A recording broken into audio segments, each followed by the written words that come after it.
season in Major League Soccer. He controlled MLS Cup in 2017 when Toronto got the better of Seattle.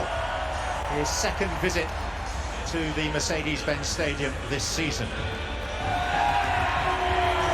Welcome cool amidst the air conditioning. But there's a man in red-hot form with 11 of those goals in all competitions coming in his last 7 matches, and he dearly loves playing against DC. He has scored 4 times in 6 appearances against them. He's not up against Wayne Rooney. As Taylor explained, Rooney not part of the squad today. But Lucho Acosta is back for DC, who are in the white today. Both these sides have changed shape in recent weeks. Both appear to have benefited from it.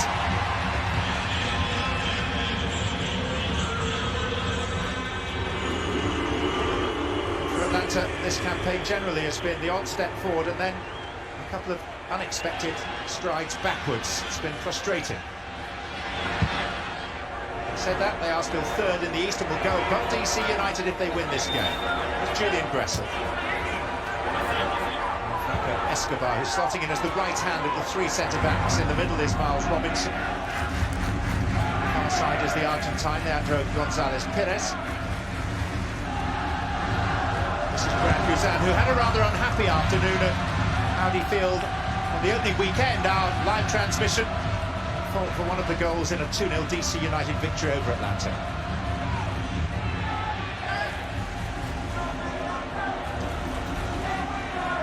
Acosta.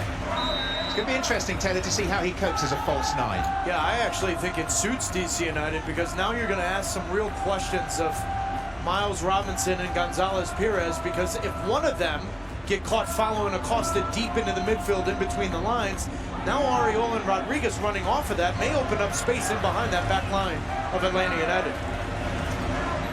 Leo Hara will take this free kick. Rodriguez. Once more Hara. Rodriguez is fouled from behind by a rather impetuous Gonzalez Perez.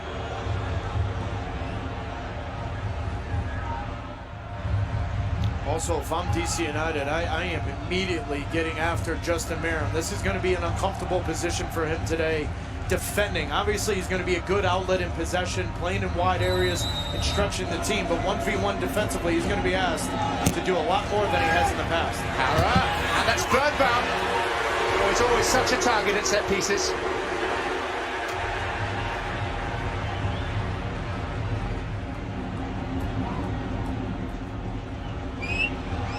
Remaining. Atlanta have won 7 and drawn 1 of their last 8 league games in this stadium, and in fact they've only lost once in their last 25 matches at home. That's across all competitions. Straight forward looking for Gressel. Joseph Martinez.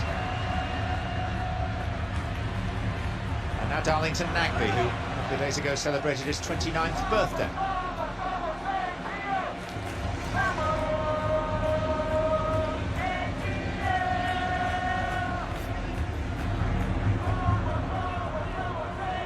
Very warm day in Atlanta, not what you know. Within this structure with the roof closed, but 90 degrees outside. It was raining earlier this morning as well. There's Nagby. To run a fair distance, Darlington Nagby. Dominant header from Pines. Now Merrim. Gonzalez Perez. Robinson.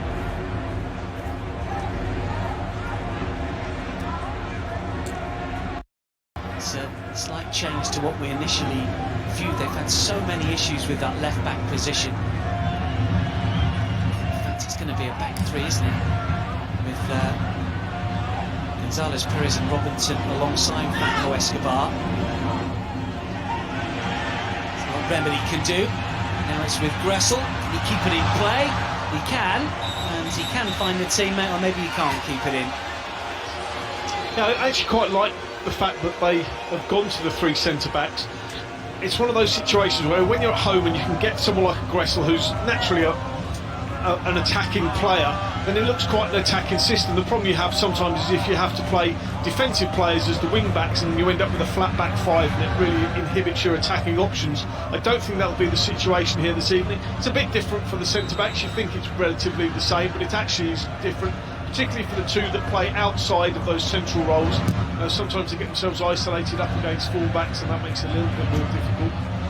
And they certainly attack. I think Merrim played that left side, and he can get up and down the pitch pretty comfortably, but he's again an attacking player. It's an opportunity for DC. Meanwhile, Guzan is very, very brave. Really good break forward. Rodriguez it was, popping up on this left-hand side. He's got licence to roam. So just steps away from one challenge.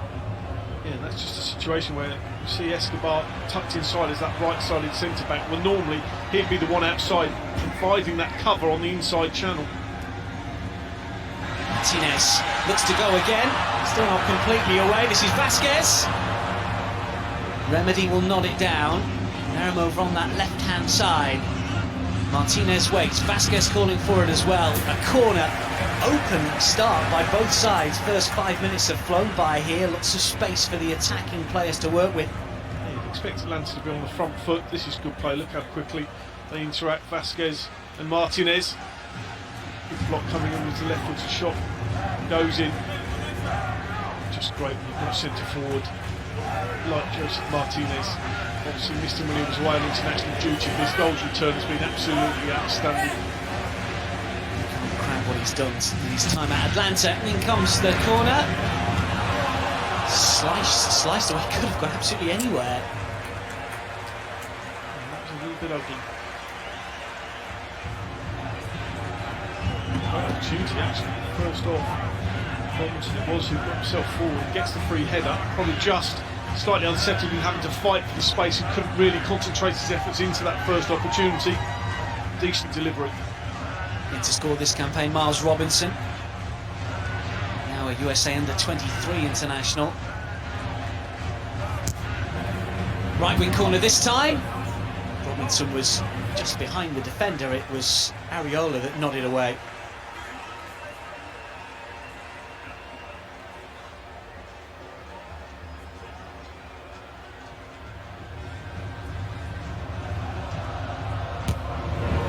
Again the right wing corner. Martinez jumps. DC try to push up, and Atlanta will go again. It's whipped in by Gressel. This is Martinez, the snapshot, really good save. Hamid saw it late, I think, he got down brilliantly.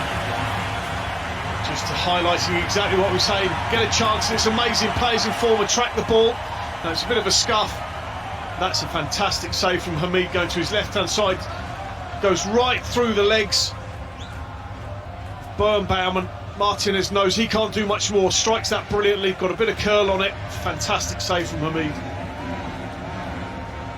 Gressel again, it's a little short. Rodriguez is across, and suddenly DC with a lot of defending to do.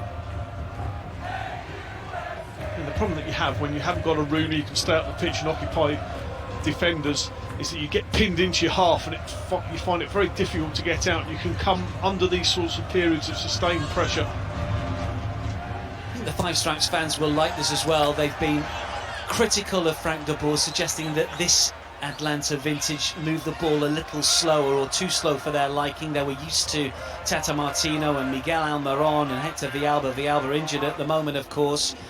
This particular side more considered, not as quick to move the ball and get it forward.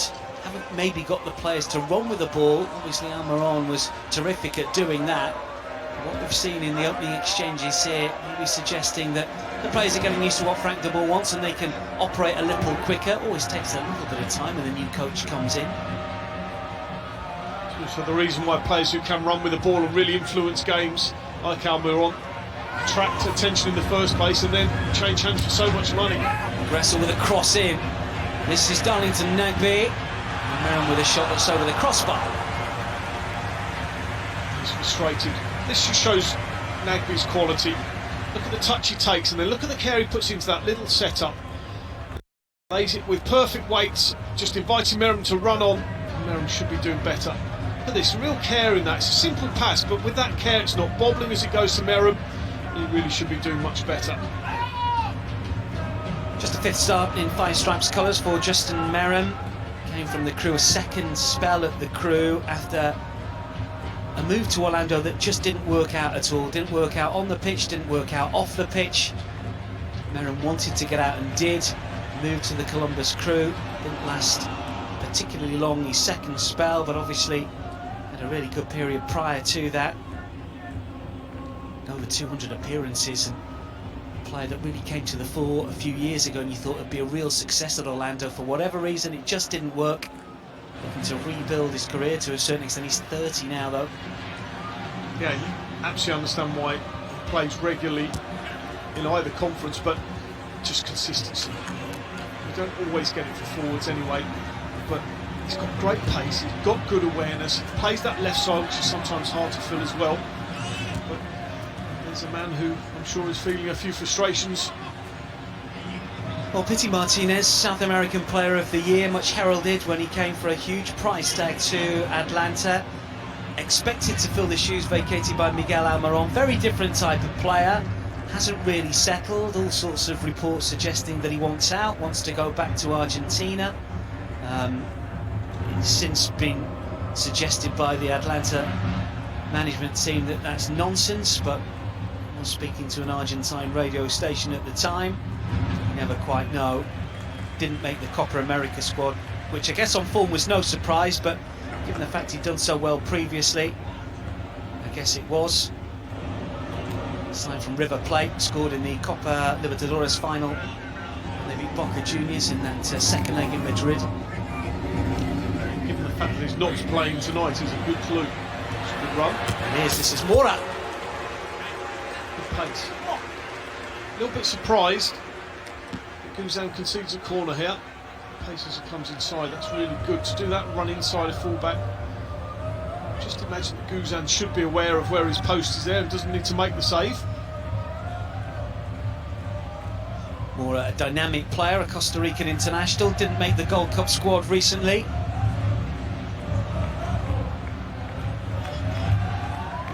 Yet to score for DC. Costa will take the corner towards the far post, and well, it was a stab down by Donovan Pines. Yeah, tough chance for him. Ball flying through, especially as he's getting well marshalled by Robinson as well.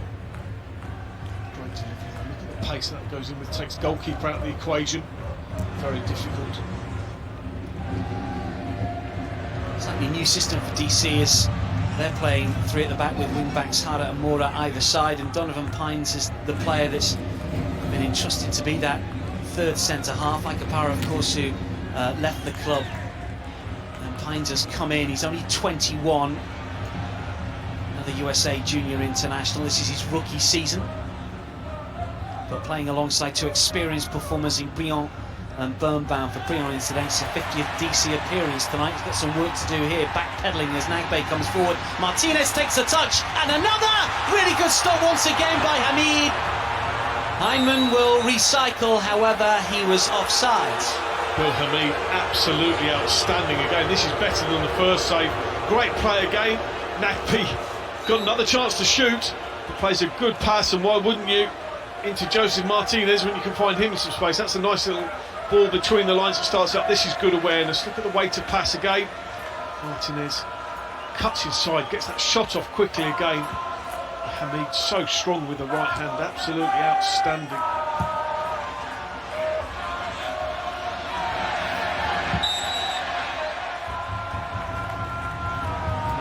Sense of the frustrations that DC might have. Just we see again, look at Martinez, knows where the goal is, gets his shot off, and when he gets the shot off quickly, very often you find the goalkeeper's not set. It's a fantastic strength in the right hand to be able to parry that wide as well. There's no chance of a rebound. Absolutely excellent. The point I was just then going on to make is they concede the free kick through Acosta. He hasn't got that physical presence where he can really get balls that he shouldn't necessarily be getting a hold of the way Rooney can. Uses his body well, picks up some free kicks. Costa's got to be cute and clever to try and relieve some of the pressure. his team are going to come under here. Bill Hamid, who didn't make the Gold Cup squad, had a bit of a war of words with Brad Guzan right at the start of the season, you might recall. Guzan suggested he lacked a bit of respect when he talked about the game between the two earlier this season. And Hamid, he's had a good campaign. Of course, he went to Denmark and Midtjylland, didn't work out for him there, came back midway through last season, was a regular for DC prior to him leaving for Europe, and he's still technically on loan, although one suspects he will come back permanently at some stage. But he's had a very good season. Wasn't even the original roster for the Gold Cup squad, which had 5 keepers in it. I tend to think there's 5 better American keepers than Bel Hamid in MLS, or indeed worldwide. A bit of a point to prove, maybe. Well, he's certainly done his bit tonight, because the 2 saves he's made, have kept his side on level terms, but it's setting the tone for a game as well. You go behind early at Atlanta, you really feel like you can be up against it. So the fact that they've got through quarter of an hour, it's still 0-0, very much to thank him for.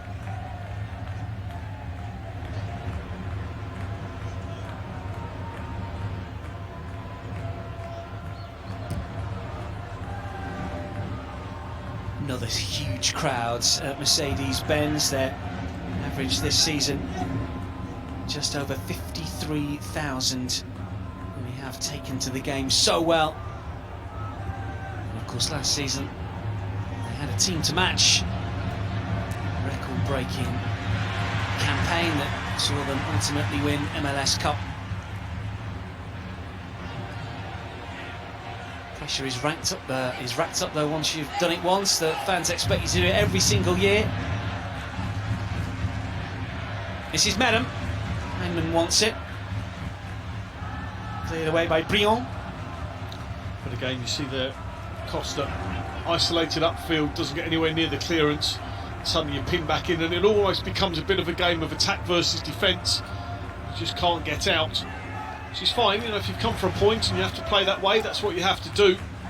But it's a tough game to play. You need communication levels to be really high. Obviously, fitness levels need to be excellent, but you do go for long spells where you just feel like you haven't got the ball, and then you have to exploit this sort of situation. Rodriguez from Mora, and now Acosta. Yeah, Rooney out injured. They have been linked with an Argentine striker, Mateo Garcia, who plays in the Spanish Segunda. Yamil Assad, incidentally, is a free agent as well, of course, former DC player. They do have the rights to Yamil Assad.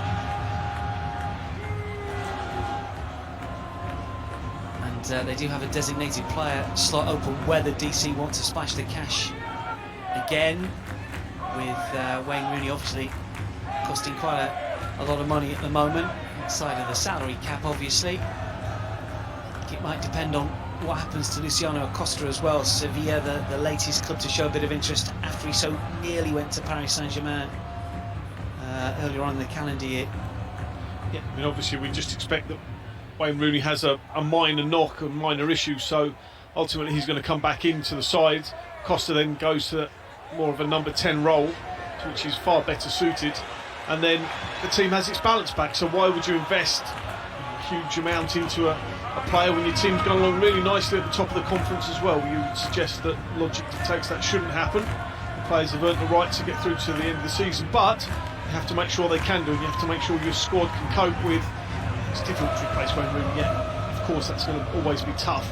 And on a long-term level, if he's out for a long time, if he was out for the rest of the season, for example, you would have some decisions to make.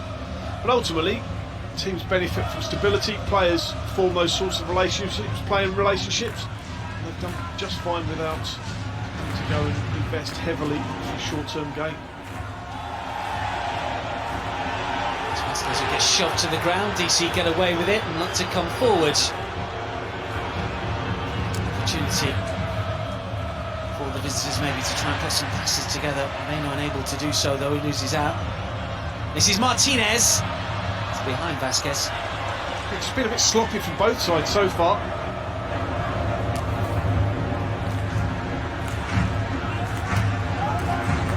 Have to won't mind too much because they're creating the opportunities. We've talked about those 2 saves that Hamid has made. But certainly DC United look rushed in possession. It's not easy for them to find good options for passing. That's always a decent indication. Everything a little bit forced. Harden as well to find Mora. He wanted it straight away. Deep across, doesn't find a DC player. That was a bit of a shame because a couple of players that were in good positions, I felt there. And to pick them out with perfect passes under pressure, that's what makes it difficult. Not harp on too much about what Wayne Rooney brings to the team, but just the fact that you can bring players quickly up the field, but then give more options. You've got defenders having to look for a number of different people, whereas now they can basically look for a Costa and know that it's not really going to be anyone else coming up to join him.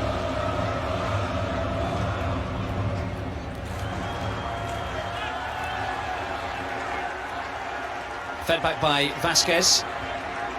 He's the 20-year-old really taking that position instead of Pidi Martinez at the moment. USA Junior International, the World Cup at under 17 level a few years ago. Hasn't got the experience obviously as Pidi Martinez, just preferred at the minute by Frank de Boer. This is Joseph Martinez. Nagbe's on the move, just behind Darlington Nagbe. Will fall for Gressel. His weaker left side. Nagbe looks for Gressel again. Snaps into the challenge to win it back. Rodriguez battles. Martinez always on the shoulder of the last defender. Yeah, I think just ahead of him. This will be a good decision from the assistant referee. Flag went up quickly. I think Martinez was just coming back. Again, another indication. Costa looking for a foul. Never going to get that. Can't get out. He's going to be fairly frustrated. This is where now it's going to be that pace quicker for Mark. Acosta trying to play through the legs of Miles Robinson, claims he was blocked.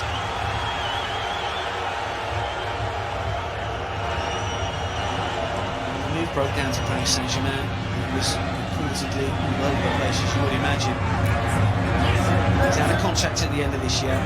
I thought there was a conversation that must have taken place saying that if you go once your contract's up, it's going to be a lot easier for you to pick where you want to go, and you might get a little bit more money. Maybe not as much money as Paris Saint-Germain. And that opportunity probably doesn't come again either, that's the problem. Maybe not to PSG at the time. Paris, loads of cash. What's to like?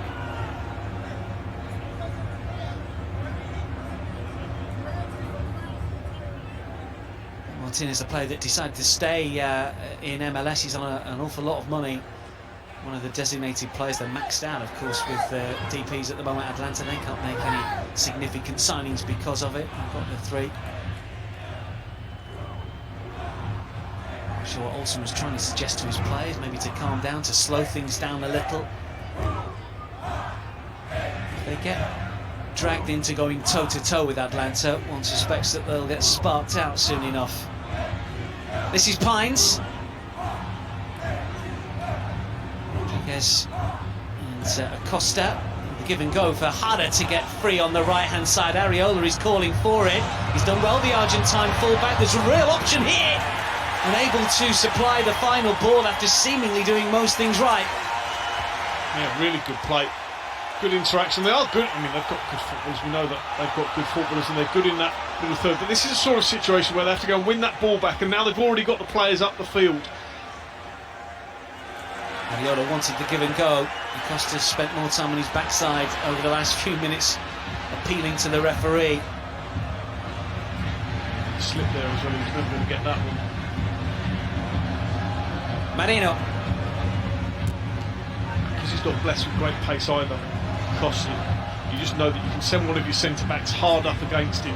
They're going to be able to bully him physically because he's fairly diminutive in stature. There you go, that's careless. He's got to be better than that. He's got to be having touches. This is Martinez, and still Joseph Martinez. A twist and a turn. Can he pull the trigger? Took it early with a toe poke. Couldn't find the corner, but he looks very lively. It's a great pass through to him, but again, play breaks up. Look how quickly this ball's played. Nagbe again, you know, such a good passer. I just think he gets a little bit of a tug there, Martinez. Pines gets twisted and turned just about, does well enough. Sticks out one of those long legs. He's going one way there, just about gets his feet untangled. The problem that you have is they're in the game, DC, doing okay, but every time the ball breaks down in the central areas, they look really vulnerable. And that's 3 good chances that Atlanta have produced so far. Interesting to see Canals and Moreno play together. For me, they're 2 of the better holding midfielders in MLS, but they not seem to have any control at all over this game. I don't know if it's a system that doesn't suit them with DC playing wing backs, but we've seen so little of Canals. Moreno's made 1 or 2 challenges, but those 2 have got to get through the work and got to keep the discipline. The benefit you have as well, talked about the formation and the fact that Atlanta have gone to those 3 centre-backs, and you've got 2 very good attacking wing-backs that really stretches the defensive players that DC United have. So that means there's then big gaps around the centre-back positions for someone like a Martinez to exploit, and that becomes your problems. Those 2 midfielders are trying to shield basically the whole width of the pitch. Makes it so tough for them. Really good movement as well from Nagbe, isn't it? And Vasquez, I've noticed, sort of trundles into central areas as well. It's hard for the DC players to pick up all of the 5 stripes movement. Now they just rotate around. That doesn't happen through fluke. Frank de Boer, something we've talked about his problems with Pity Martinez, and 1 or 2 comments that maybe have not been interpreted correctly, but he also spends a long time coaching his players, and there are some benefits to be seen. Ariola with a cross, it's just in front of Acosta, just behind Rodriguez, but again a good chance from a wide area. This is Mera up against Hara, slips away from the Argentine easily enough. Darlington Nagbe, Gressel wants it, Martinez, edge of the area, Gressel, Nagbe. And on the overlap on that left-hand side, can he keep it in play? We've not seen that much of him. On loan from Bournemouth, he made 1 appearance in the Premier League last season. A United States international, but had a couple of appearances for the national side a few years ago. He played for Fulham in the Championship and also had loan spells in Scotland with Rangers and Hibs. Interesting signing for Atlanta. Yeah, it'll take a bit of time to get up to speed. The league obviously well progressed now, and when you haven't played, regardless of what level you've been involved at, obviously he's been involved in the Premier League, but not playing games, and it's tough to really get up to speed in terms of the intensity required. No goals, 27 minutes nearly on the clock, but plenty of cut and thrust as Atlanta come forward again. Vasquez still going. Maybe a little selfish. This is Nagbe, now Gressel. Looking for the run of Martinez. Means we'll clear away. Remedy, just to recycle. Keep the tempo going. Merrim always wants to come in. It's Merrim!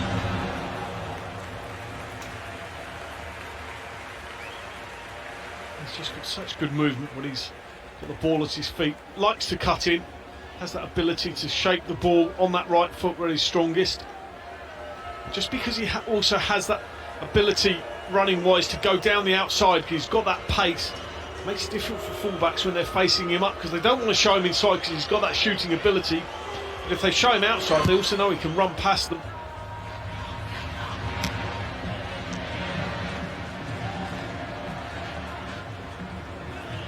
Guided forward towards Vasquez. Remedy, away from Ariola. Gonzalez Perez back towards Robinson. Now Guzan. Actually made his MLS debut against DC United. Brad Guzan for his first MLS club, Chivas. That was back in April 2005. DC running out 2-0 winners.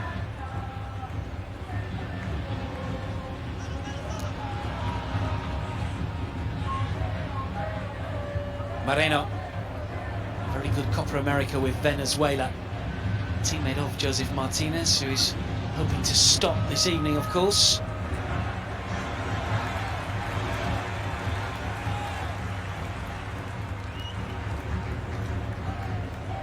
I think Ben Olsen will be pleased to have got just about to the half-hour mark.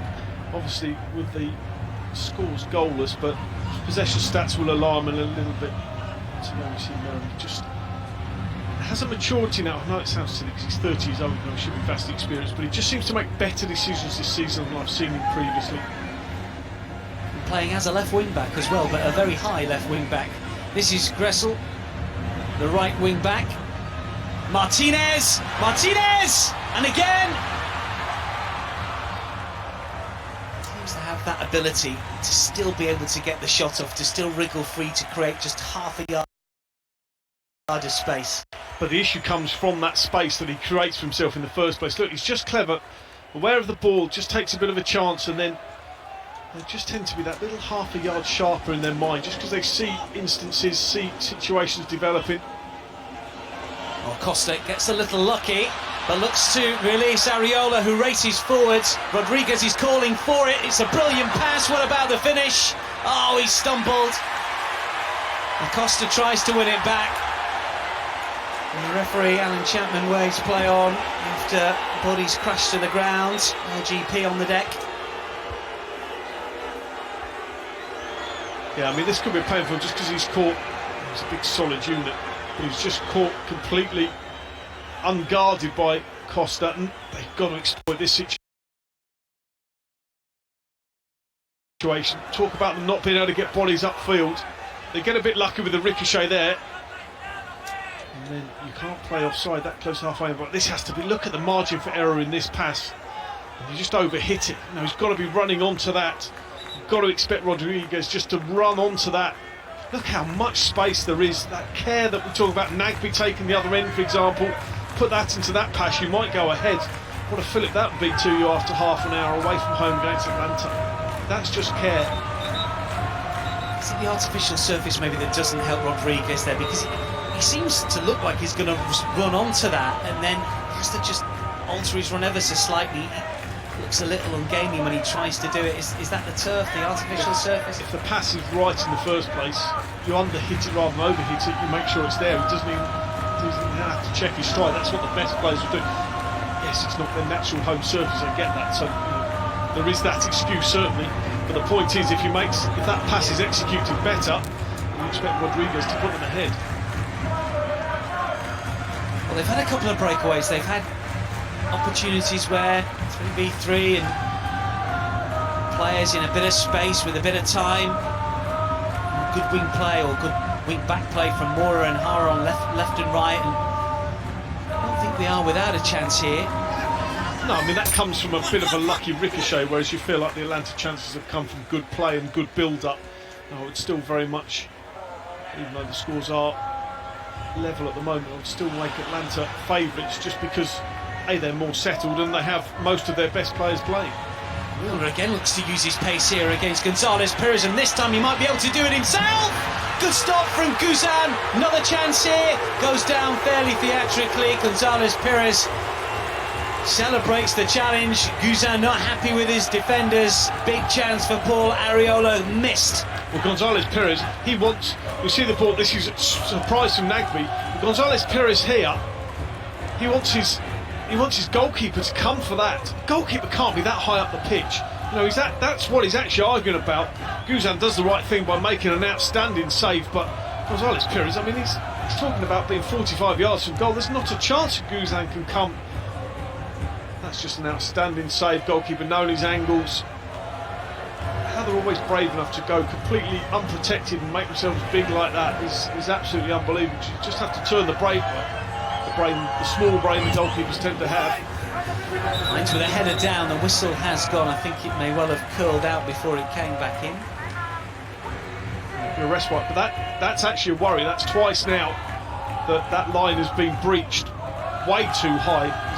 So the previous chance came from trying to play offside a yard in your own half. You've got to be better than that, more experienced. You can't take that sort of. You just can't take that sort of chance. You mentioned the fact that because he's not got that much pace, but if you're Gonzalez Perez and you're getting that tight to your man, you leave yourself exposed, don't you? Absolutely. You just can't affect the play with an offside. When we talk about the margin for error for passage, you just have to roll that 10 yards into the half. That's a great chance, really great chance. Well, Areola's had another productive season. He was the first player really to come in to this sort of latest squad that's been built by DC,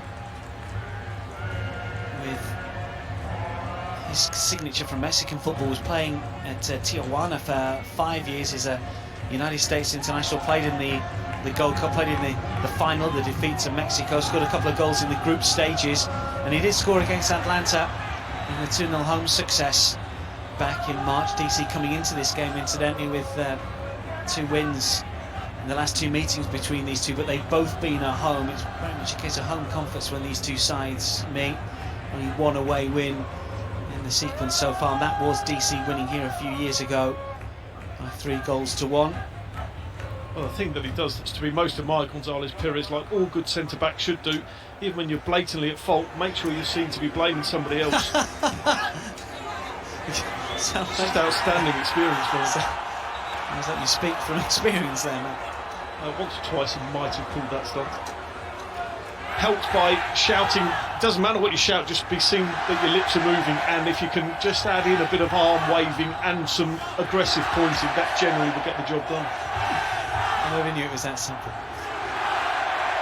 Five Stripes supporters looking to lift their sides here. They really enjoyed the midweek game, a 5-0 win over Houston, although a reminder that Albert Aris was sent off, what was it, 6 minutes in. The Dynamo making it very easy for Atlanta to pick up the 3 points there, but there is a lot of momentum about their home games. Only 1 defeat in the last 15 in all competitions in front of their own supporters. Beaten in their last 10, they've won 9 of those 10. Extraordinary draw against the Red Bulls not so long ago. But they have played with purpose and ambition so far. They're just to get a goal, but it's been at least 0-0 at the minute. Let's hope for some goals though in the remainder of this fixture. I can't believe it will end 0-0. As Escobar to hoist one inside the area. Mead comes, never actually been involved in a regular season 0-0 Atlanta United since they burst onto the scene a few years ago. Completely jinxed that, haven't they? It's Rodriguez. No, I mean, I think there'll be goals as well. One point I did make about Atlanta in commentary in the loss to Seattle last week, another great pass forward from Martinez. Vasquez, and still back towards Martinez. He'll take the shot if he can. This is Darlington Nagbe! Bodies on the line, do enough for DC. Great block. Nagbe would have been thinking, well, here is my run continuing. He's teed up there 20 yards out. Yeah, the point I was making is that I like Atlanta when they're level and chasing the game or wanting to get ahead. When they go behind, I made the point last week that I just felt they look weary and they're not great at going and winning the ball back. Nagbe stepped up, nobody else did, and that's when I fear for them. If they go behind in games, I'm not sure how good they are chasing.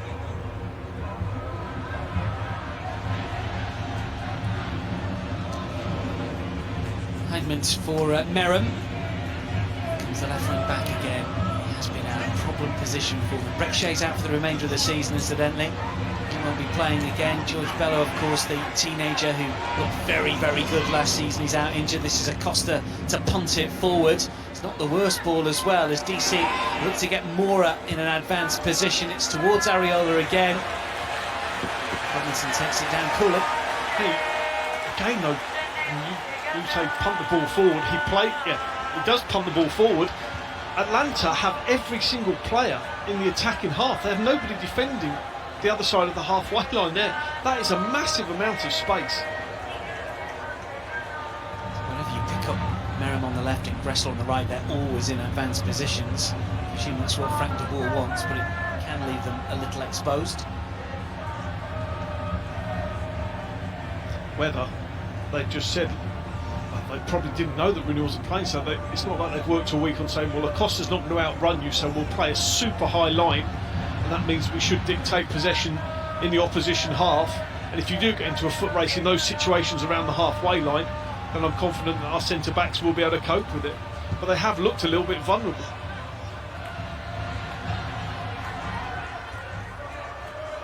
Luis Escobar is not necessarily a natural centre-back either. We've seen him play right back and right wing back. Scored in the MLS Cup final last season, the Argentine. Atlanta actually played with Dion Pereira left-hand side in their latest game, a midfielder who came from Watford.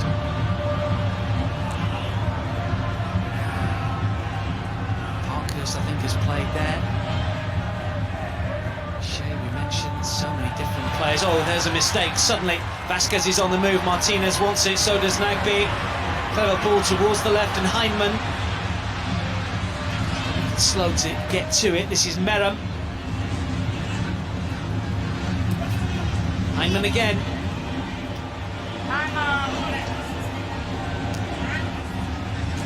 Martinez waits. Meram to cut it in. Cleared away by Briand. Still the pressure on that DC penalty area. Deep across for Gressel. Escobar. Remedy. This is Areola. The move breaks down. DC have it again. Look where Acosta's stationed. Here he is. And that's the problem. Areola picks the ball up. He's got nowhere to go. You know, he's desperately waiting for people to overtake him to pass to. Can't do it. Loses possession under pressure again. Meram. Heinemann. Martinez wants it. Moreno away. It's a horrible situation because you never feel like you're in control of the game when you're in these sorts of situations. Yes, they've had a couple of breakaways, we've highlighted that, but basically they'll go in at half-time and think we're a little bit lucky here to be level in this game, and it's just hard work. You constantly feel on edge because you're having to track runners, you're having to pass players on, you have to get defensive positions right. Not a nice situation. You kind of feel, even though it's level, that you've been battered a little bit. Gressel for Atlanta.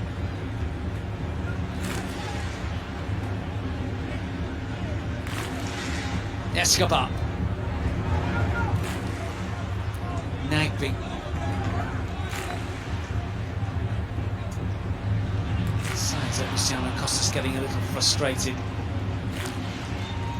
Still discussion between Acosta and Moreno and Areola.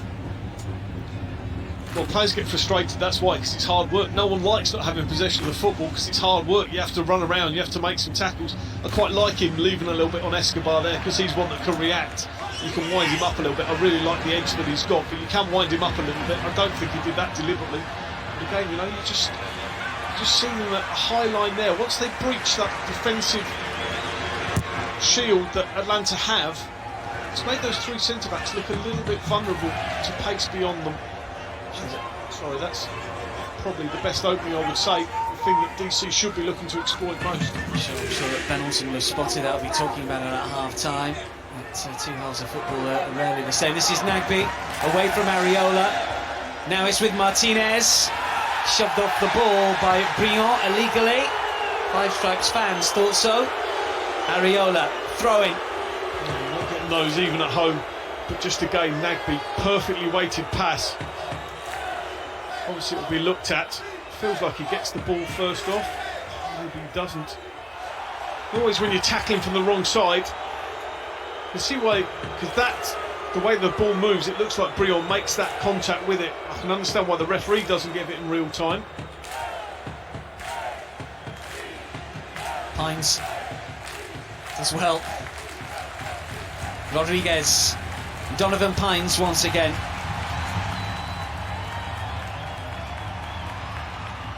Hara on the right-hand side looking to continue the attack. Pace has been good throughout this opening half. Just 2.5 minutes remaining less and added on time. Martinez has had sights of goal. Hasn't added to his 15 so far this campaign. Just behind Vela and Ibrahimovic in the MLS goal-scoring charts. Of course, 31 last season. MLS record. Unlikely he's going to get to it this season, but he's doing his best to try and catch up after a sluggish start to the campaign. For Bill Hamid in this match, he certainly would have added to it. Two very good strikes. Sometimes you just get those opportunities as a forward. You know that you can't have done much more. You've hit the target, you've hit the shot as you wish to, and if the goalkeeper does his job, makes good saves, well done him. I think the one thing that Martinez must love is the fact that he knows there's always going to be opportunities coming his way. Talked about how well Nagbe passes the ball from those midfield areas. Talked about those wing backs being well pushed on. It's very much still an attacking lineup that Atlanta put out every week.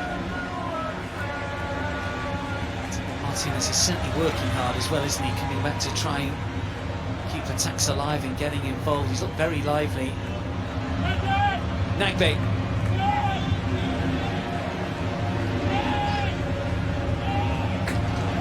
very much a partnership between himself and Vasquez as well, isn't it? A forward two for Atlanta.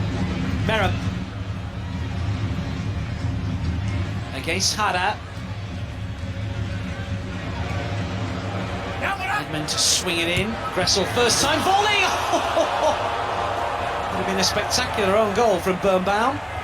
And he does the right thing in just getting something on it, but it's so good. When the ball comes across here, Gressel's so good because defenders hate going back towards their own goal. He makes perfect contact. And Martinez will love the fact that he's putting that straight in. Yeah, it wasn't going necessarily anywhere near him, but when you're a forward and you can just gamble because you know that players in the wide positions are putting that ball into the box as quickly as possible, that's just perfect. Very interesting to see the possession stats at half-time.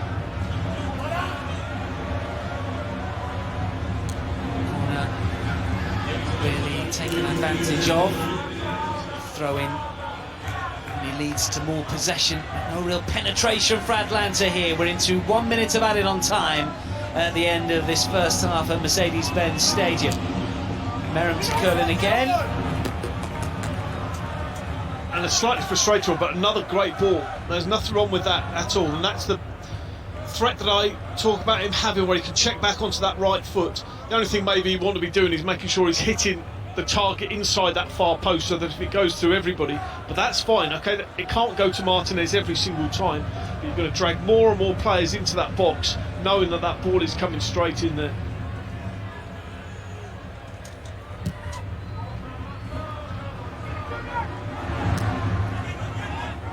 Nagmi Moreno jump, neither know where the ball is. Canals makes a bit of sense of it.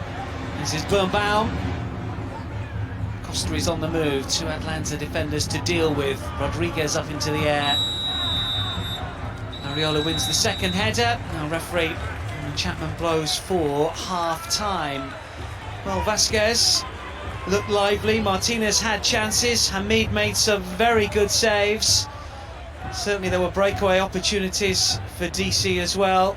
Nagby just wincing as he goes off there. But defence is on top at Mercedes-Benz. At the break, it's Atlanta United 0, DC United 0.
We're at Mercedes-Benz Stadium, Atlanta United versus DC United. No goals. The half-time stats look like this, and Matt, you were suggesting that the Five Stripes have had an awful lot of possession. Their seasonal average is just shy of 54%. How about this? 72% of the ball, but no breakthrough just yet. Let's check out the first half highlights.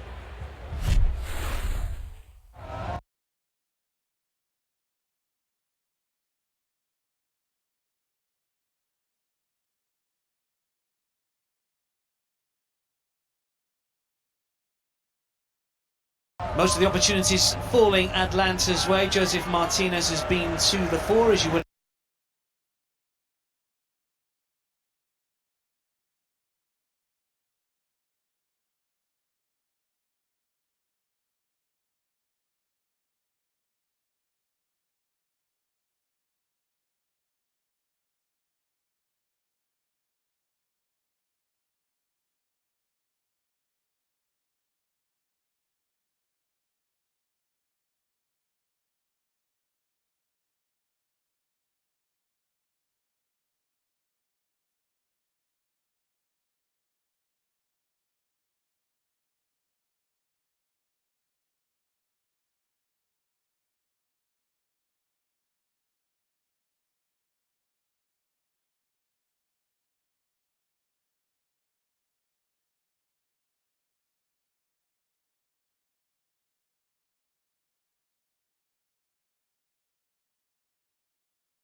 expect. Last year's MVP in MLS. Really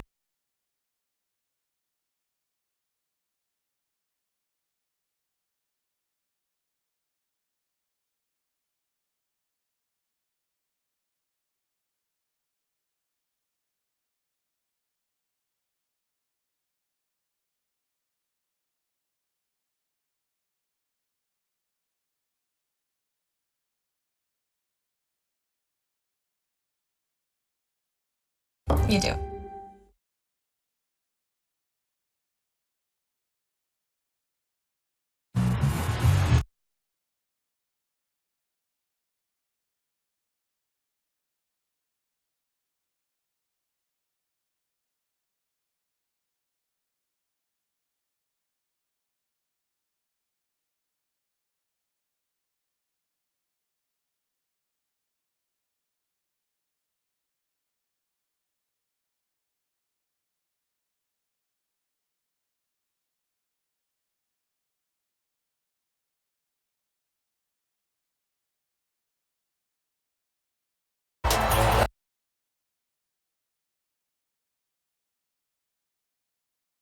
Didn't even take a touch, recognizes Rose out of his box.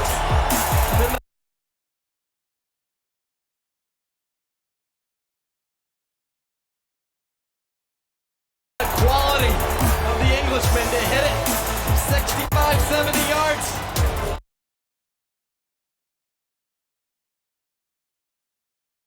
I had a great angle of it. It was awesome. He hits these shots all the time in practice, just messing around. He's got a leg on him, so that was so cool to see in person. And no, I'm just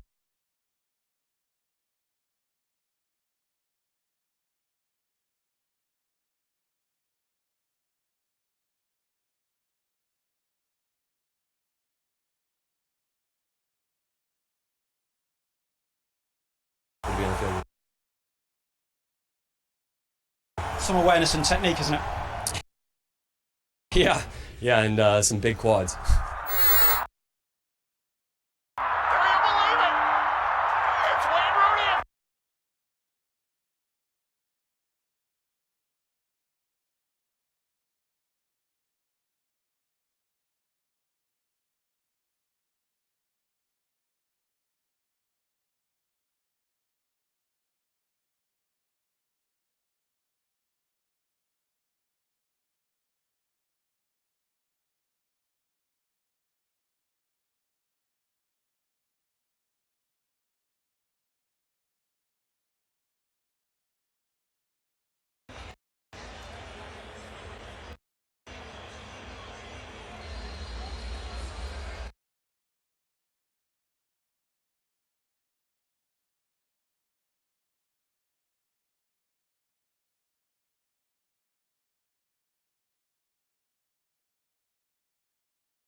But perhaps this year, a more exhilarating endeavor awaits.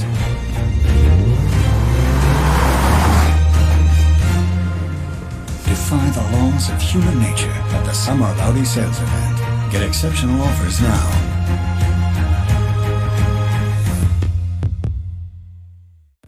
This is Jerry. Jerry has a membership to this gym, but he's not using it. And he has subscriptions to music service.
First half, and yet two of the best scoring opportunities also fell the way of the visitors from DC. So it's well poised.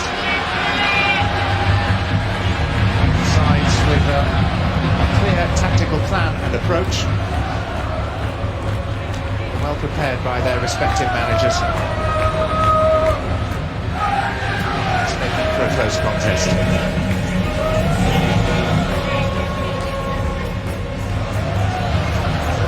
After their win yesterday, leaders in the East with 39 points. DC United second with 35, Atlanta third with 33. There's Acosta, and now Knaus. Para.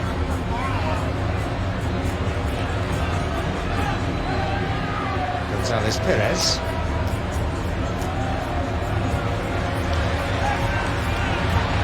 Romani.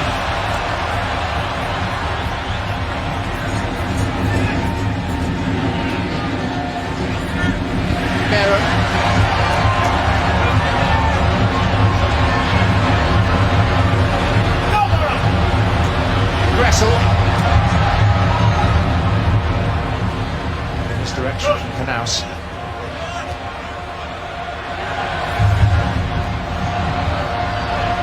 From an Atlanta perspective, Taylor, does anything need to change compared to what they were doing in the first half?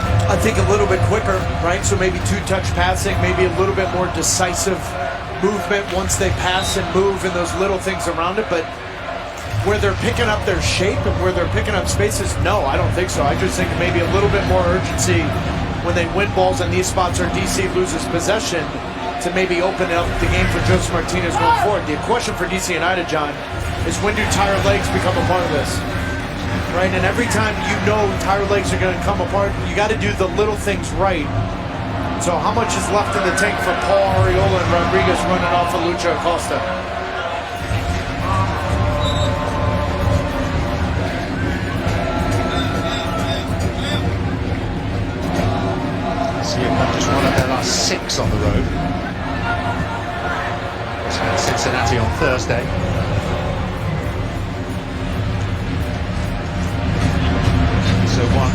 Orlando, Colorado and Columbus this season.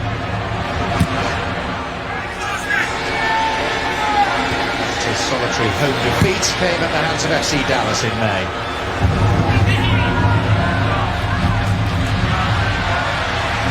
Vasquez. Martinez by the penalty spot. Another crossway.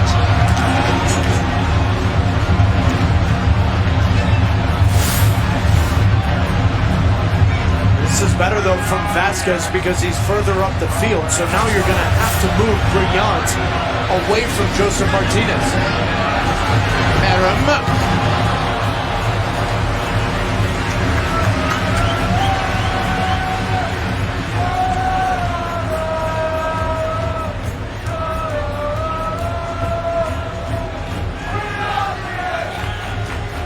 United off the back of a golden season last year. It's just their second in Major League Soccer. This is a new benchmark, raised the bar on and off the pitch. Heinemann.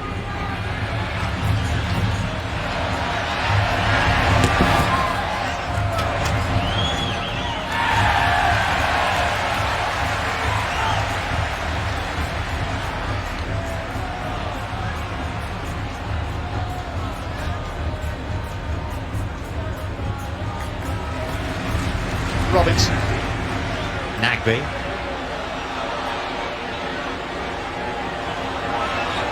Rodriguez, Ariola trying to curl one himself. Good dismay from Acosta, who'd made the run alongside him.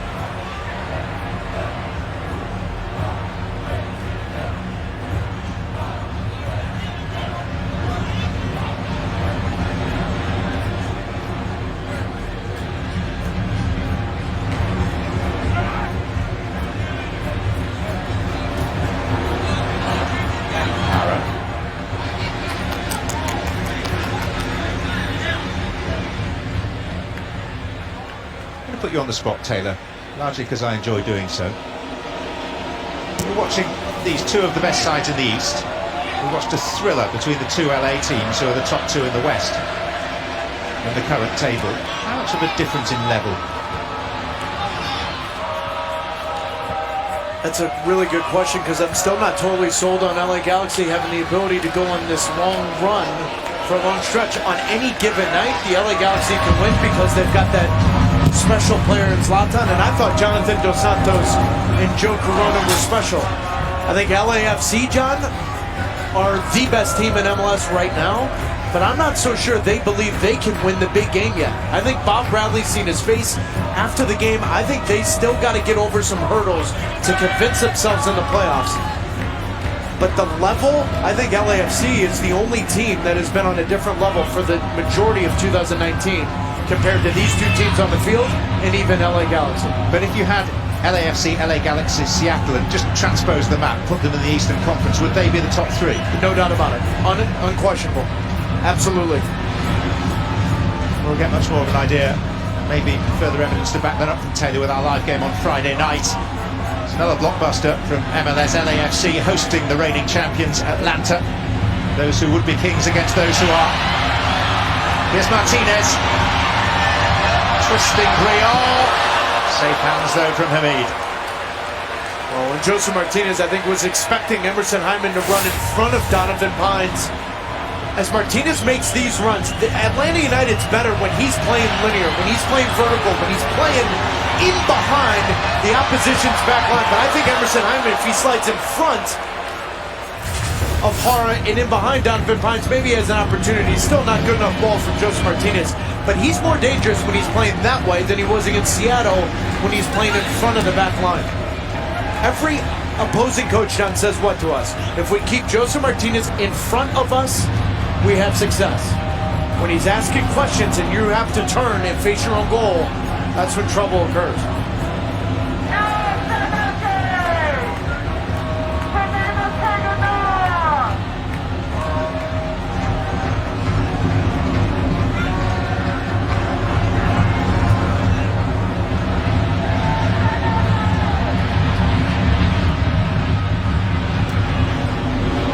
Vasquez. Trying to retain it is Gressel. Nagby. Heinemann. Meram. Oh! It's a painful coming together of Meram and Pines and the advertising board. It was an enterprising move from Atlanta. It was, and really only the second time tonight we've seen Meram go to his left foot. He's not naturally left-footed. And that's the only issue with playing him in this role. But he was convinced with that touch there. The second touch gets him out of the way. Donovan Pines sliding over.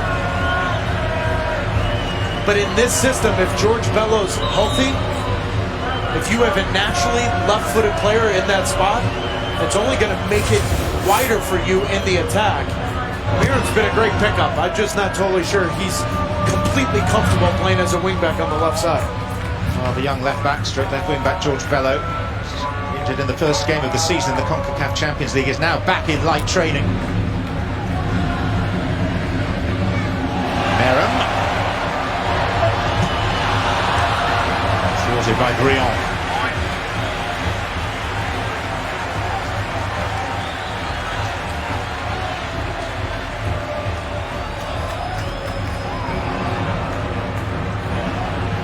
Says that with a new system there is always inherent inconsistency.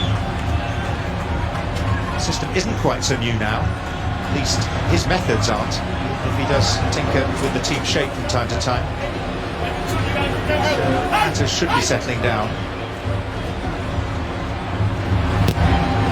Gressel going out as far as Nagby.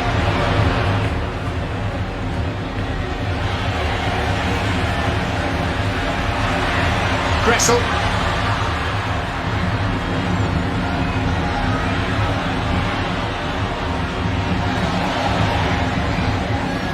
Meram. From behind, clumsily by Hara.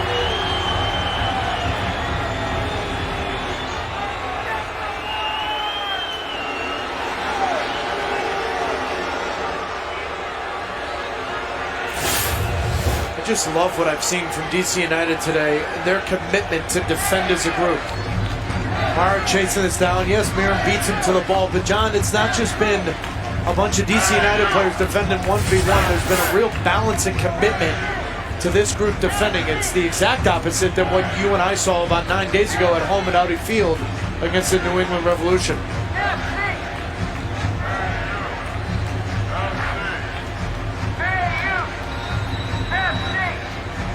Gressel. Pines. Areola. Atlanta ball.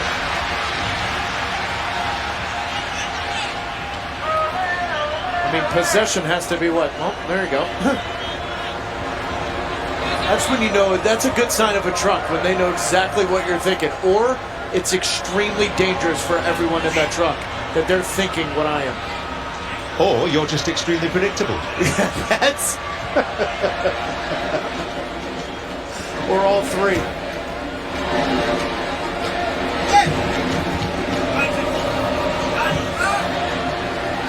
Heinemann.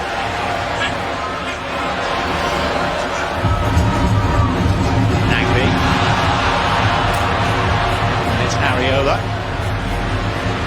to release Acosta. The longer stride belonged to the defender, Robinson.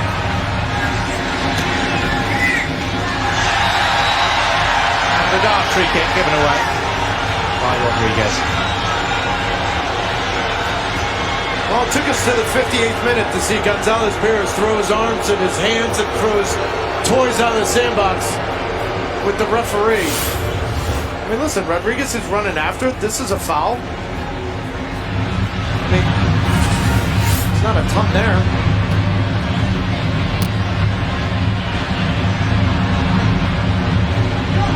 Martinez, remember, has scored in his last 7 appearances, 6 in the league, 1 in the Open Cup.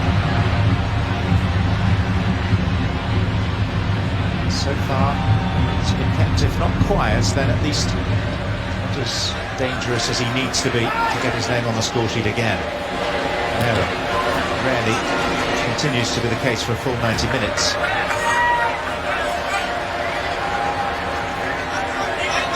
You want to turn the mojo around quickly in a season and how these fans feel about you? Pity Martinez could come into this one and open up the game for Atlanta. Because the further along this goes, John, right? They're defending the entire time. Atlanta has the majority of possession. This is the kind of game you can challenge and bring in Pity Martinez, a luxury player. So the referee's patience is beginning to wear a little thin. It's not a card, it's a talking to.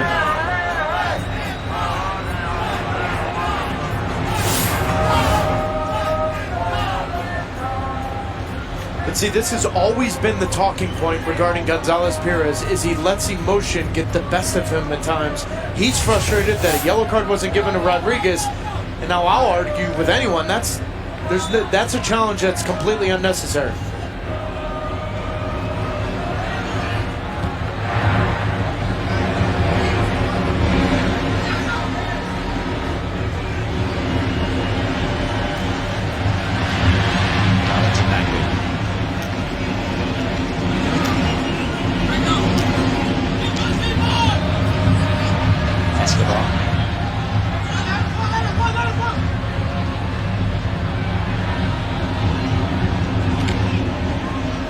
Robinson.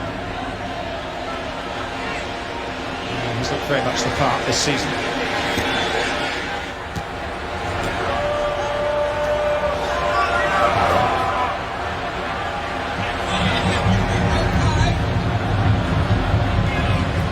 Gonzalez-Pirez kicking out Nagby. Return selects Merrim.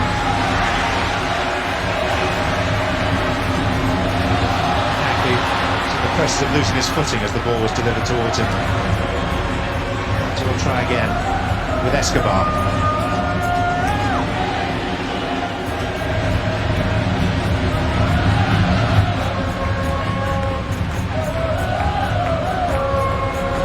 Hyman.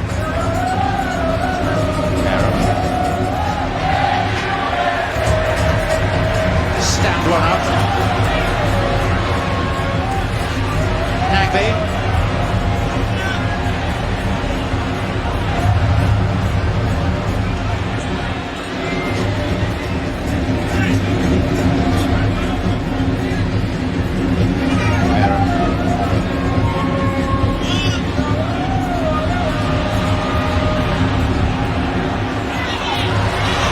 Getting a little fortunate on that occasion. The other felt it was a handball. Vasquez.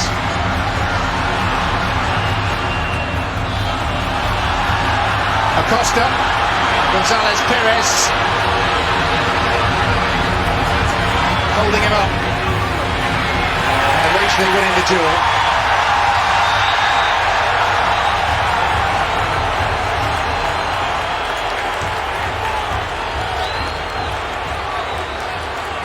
This is great defending from Gonzalez-Pirez because Acosta for about a half a yard had Gonzalez-Pirez on his backside, so you felt like he was onside initially when that ball was played.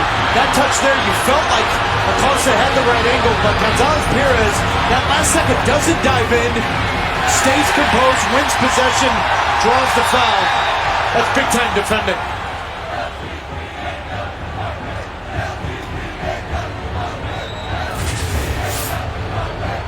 The play earlier, though, John, when Acosta or Paul Arriola, tried to touch it by Miles Robinson, it looked like it hit him in the arm. The only different question is the distance from the ball to Miles Robinson. Did the ball play the arm? I thought it was a good no call.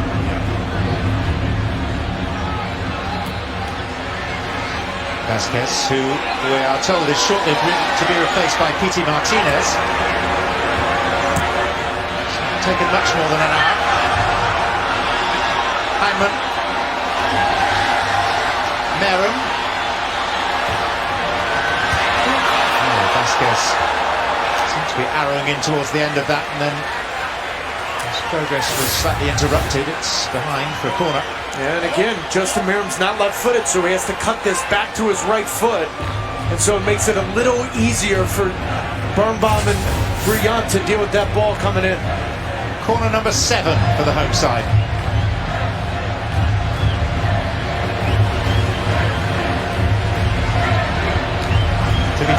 Gressel. Miles Robinson.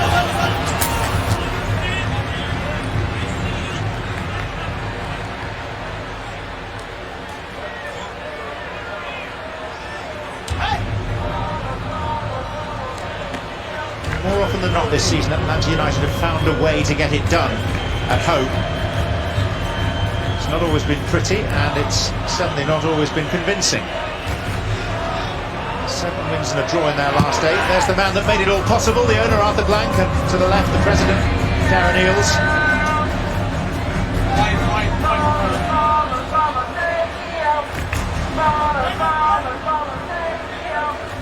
You turned around wondering where Jeezy was.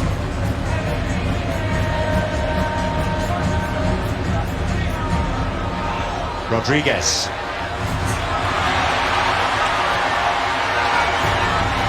Good touch.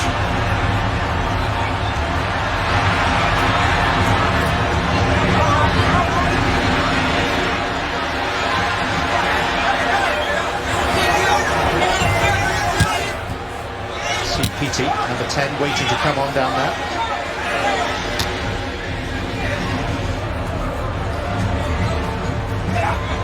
Vasquez. Escobar. As he turned in, snapped the tackle from Rodriguez.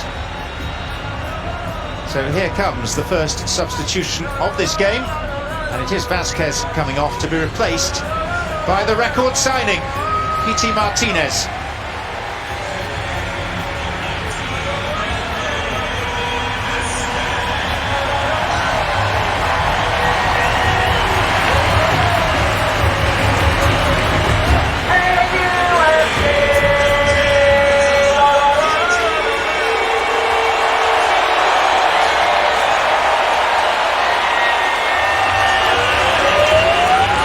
They still believe in him.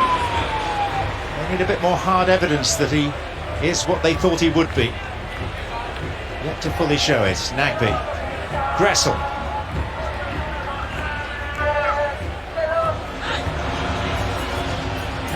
Pity Martinez. Julian Gressel. Way by Pines.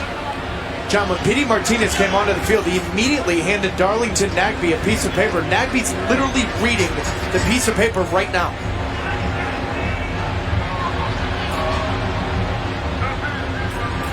I think it said score a goal before the final whistle. And he said make the most of this, you're off to Miami next season.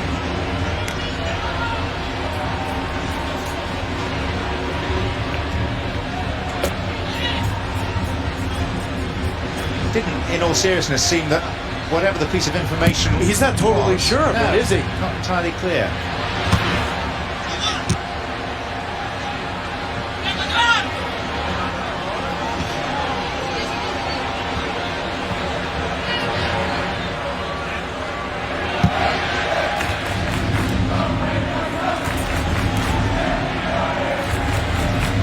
Nagby, with that fresh information, whatever it might mean. Heinemann. Merrim.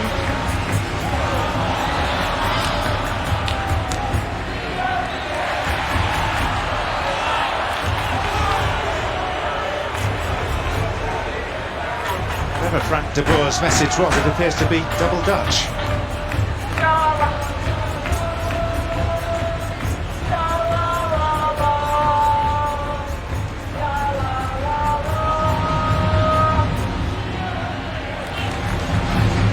Rodriguez. Reaching three-quarter distance in this Major League Soccer fixture at Mercedes-Benz Stadium. Still awaiting the first goal, but that's not been for the want of trying by both teams. Oh, and you can feel the tension within this building, John. Even you and I before game, we're sitting up in the press box, we're walking in. Nagby's still reading that piece of paper, by the way. Well, the trouble is he doesn't have a pocket to put it, does he? He doesn't want to litter the pitch. With all due respect, though, if it takes you this long to understand what's written on the piece of paper, throw the piece of paper away. Or eat it.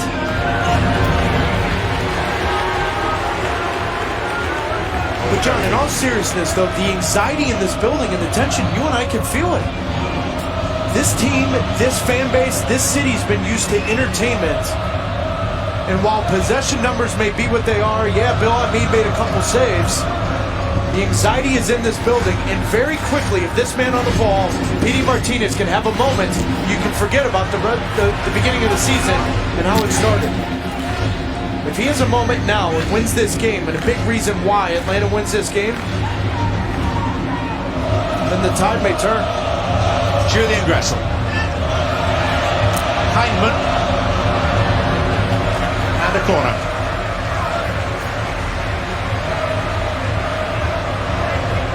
Hindman appearing for just the fourth time. Anxiety evident on faces around this stadium. Came so easily last season, has turned into hard labour this.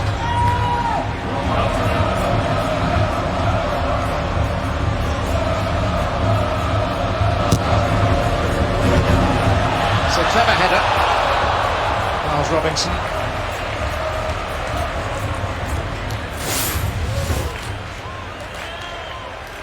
Great ball in here from Pity Martinez, but that's difficult for Miles Robinson to get that on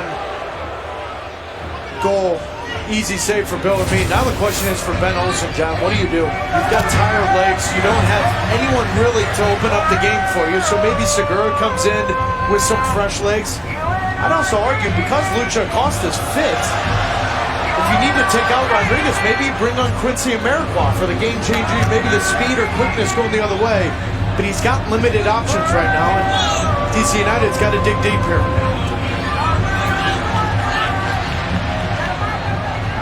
Sent off the bench, contributed a very good equalising goal against New England 9 days ago. Joseph Martinez, good stretch by Pines.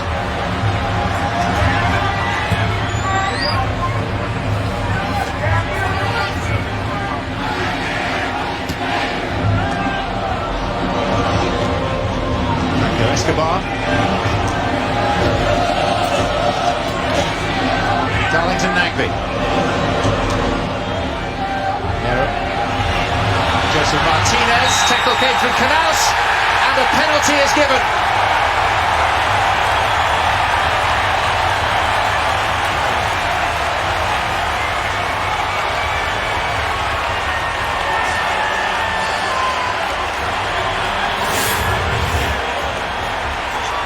This one's close, John. This one's close. Joseph Martinez knows with that touch that Russell Canals is coming through his backside. He doesn't even play the ball. He plays the position between Canals and the ball there. Now the question is here, is there any contact made? Look at where the referee is. From his point of view, I can totally see why he's making this call. That is extremely close.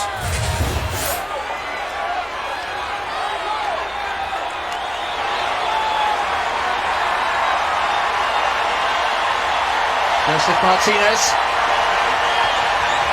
There's Ben Olsen in discussion with the fourth official, Nima Sagafi. Joseph Martinez, 16 penalties for the club and only one failure. 3 of 3 this season in MLS.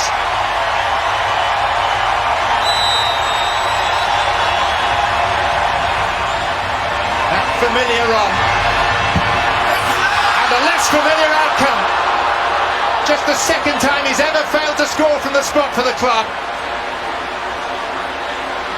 Watch Bill Hamid on this, and I've said this all along with Joseph Martinez in this stutter step, hop, skip, and a jump, whatever you may call it. Now the reality is he has stopped it in 2019, but watch Bill Hamid, hold your ground.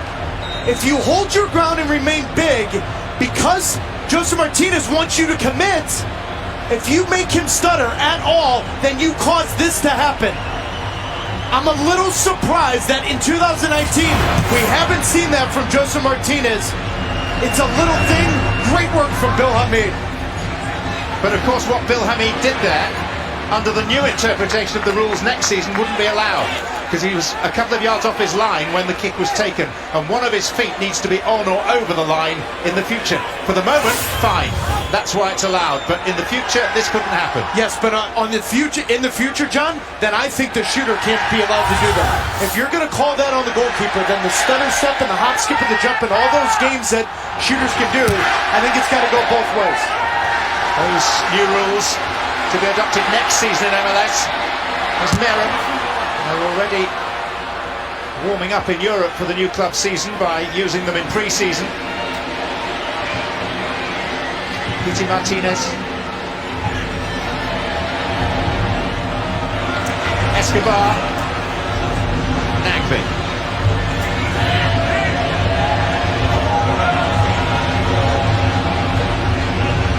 Gonzalez Perez.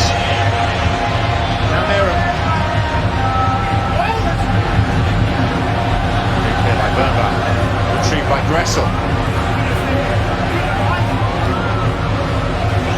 Eric Romani.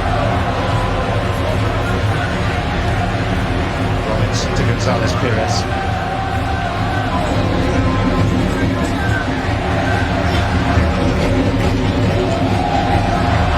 Justin Merrill. Hyman. And out in the way.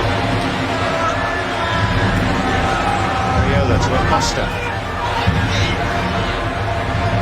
Again, Ariola. Once more, Acosta. DC United make Atlanta pay. Have to extend, but not beat Guzan.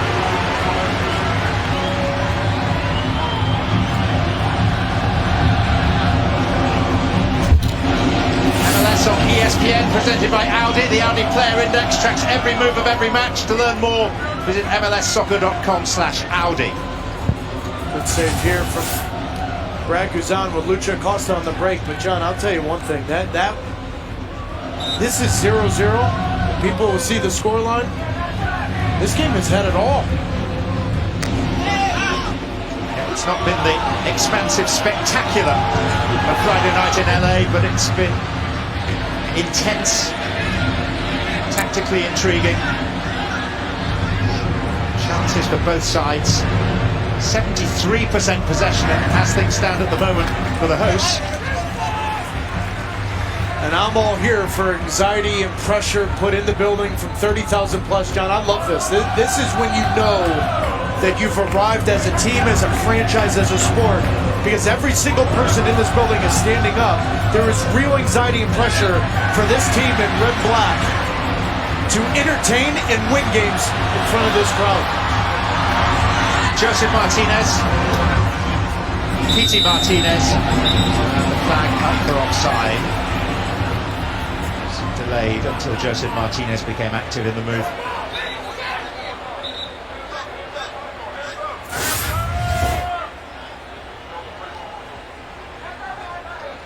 The layoff here.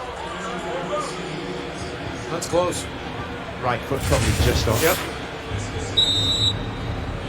Ulysses Segura replacing Leo Hara, DC's first substitution.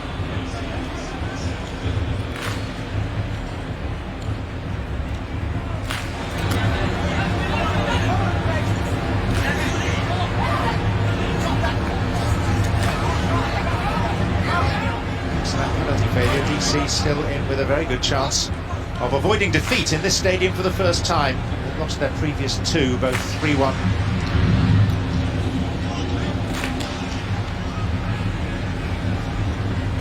Both of those, Joseph Martinez has taken a heavy toll, 4 goals.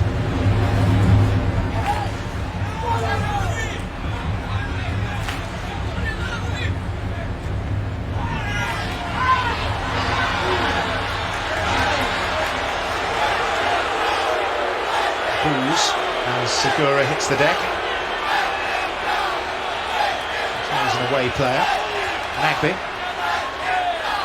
Segura still down. Ben Olsen's far from happy about this. Well, what he's upset with is that this is directly in front of the assistant referee on this near side. Now, there's nothing there for me. Now you risk it. Anytime as a defender, you risk it when that right arm, as you're trying to shield the attacking player running in, and that right elbow, right arm is close to the jaw. You risk it, but in that instance, there wasn't anything there for me. And I think the assistant referee, although he's taking an earful right now, I thought that was the right decision not to raise his flag.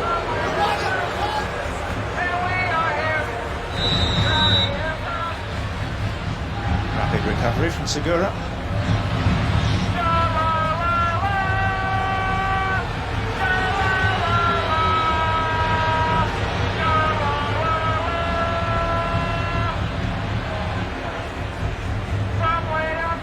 Remaining.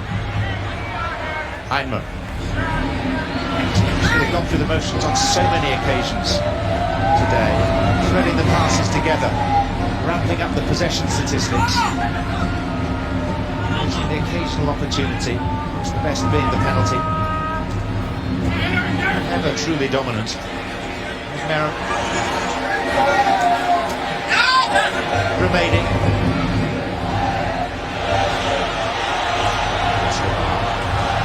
Gress was in much quieter in the second half than the first. That was a cross that was reminiscent of some of those he was delivering early in the game. I mean, in all seriousness, John, when was the last time? 25th, 26th minute? I think Jose Mora has been sticking much tighter to him. Yeah, I completely agree with you. Look at our target goalpost game, Bill and me coming off his line. But it's the Gressel touches that have been extremely limited, and I would credit Ben Olsen and Joseph Mora for picking up on that, because the first 20 minutes, this man was extremely dominant. 3 or 4 balls in, Joseph Martinez got on the end of it. It's almost as if Ben Olsen at halftime said, I'm okay if Mora just stands on Gressel and forces them to play to Justin Merrim right-footed on the left side. That's precisely what's happened. Well, Pines caught out there slightly by Martinez. Joseph Martinez couldn't retain both ball and balance. Watching Miles Robinson and Donovan Pines begs the question, maybe in the next couple of years we're going to see both of these guys on the U.S. men's national team, because both guys have been impressive today. I think it may be a little too soon to have that conversation with Donovan Pines, but I do think for Miles Robinson, what he's done in 2019, he should be in that conversation. Pines is making just his 8th senior appearance today. Robinson his 44th. Pines is 21, Robinson a year older. Ariola, and the trailing leg of Gonzalez Perez caught Ariola, and the Argentine defender has worked his way into the referee's notebook.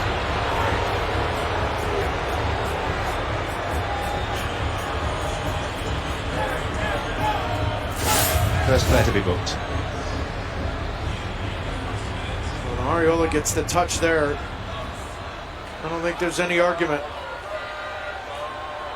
What a shift Ariola has put in on the defensive side, up and down this right flank. He's had his opportunities to score goals today, but he's definitely rolled up his sleeves and put in a real shift.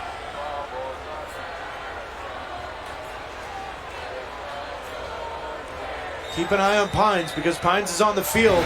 Birnbaum's more dangerous. Back ball in from Acosta, my word.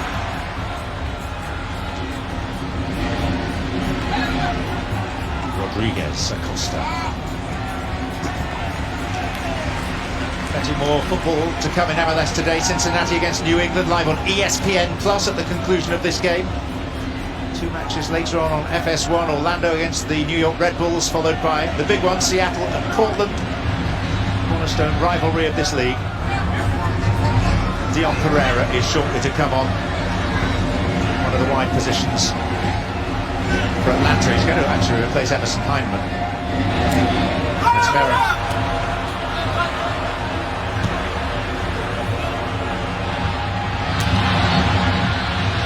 Costa.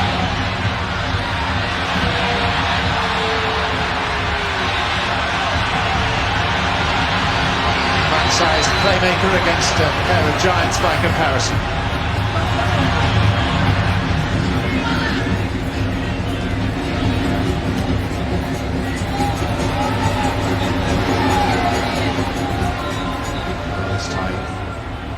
Martinez, and here comes the substitution. It is Heinemann coming off. Dion Pereira, signed from Watford of the English Premier League, for whom he made a couple of substitute appearances. No, it should have been Miram because Dion Pereira is naturally left-footed. He played in this spot midweek. That's why I was a little surprised with the sub. Right, so Handwriting on the card was wrong, apparently, we're hearing. oh yeah, maybe that was this piece of paper that he gave to Darlington Nagby. Maybe Frank de Boer's handwriting is just illegible.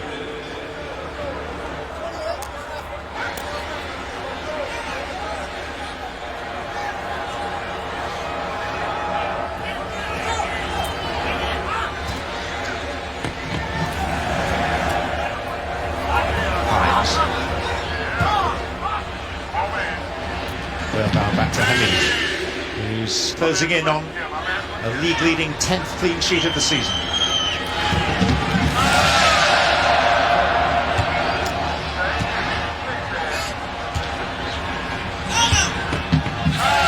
Remaining to Escobar. P.T. Martinez. Brion.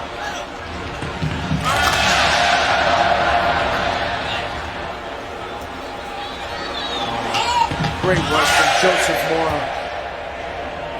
Just great work from Joseph Mora. Julian Gressel trying to take a quick throw, recognizing the situation.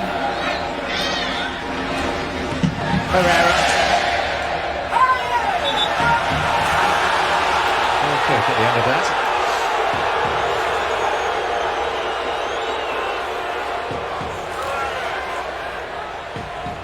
Well, those were faces of delight a year ago, more often than not, and now they're expressions of anguish. Yeah, but you could also argue that those faces of anguish are also on the players. It just never looks like they're comfortable, John. And you and I did the first couple games of the regular season for Atlanta United this year, and we said this identity change of a team that's out on the break, great in transition. Okay, Miguel Almiron's not here, but this transition to being dominating in possession, it's made him boring. Dare I say it? With this much talent, it's made him boring. They were multifaceted last year. Different ways to win.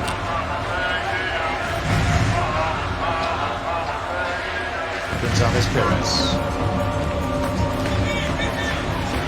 P.T. Martinez.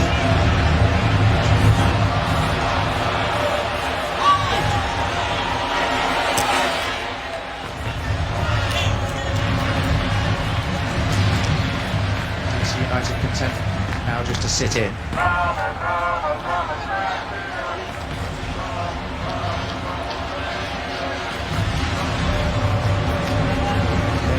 Joseph Martinez has spurned a penalty, firing it high over the bar. Nagby. Escobar. And Hines importantly away, only as far as Dion Pereira. Hines again. And Acosta pulling at Robinson's shirt. Referee playing advantage. Well done from the referee, John. Well done.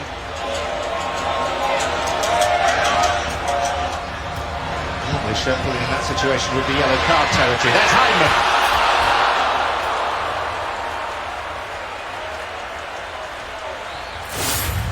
But see, now all of a sudden in the 82nd minute, you're starting to see a little bit of urgency. Now all of a sudden you're getting numbers in and around, and now here in the 87th minute, you've got all the energy in the building. All this energy in the building, all of 2018 was from the opening whistle.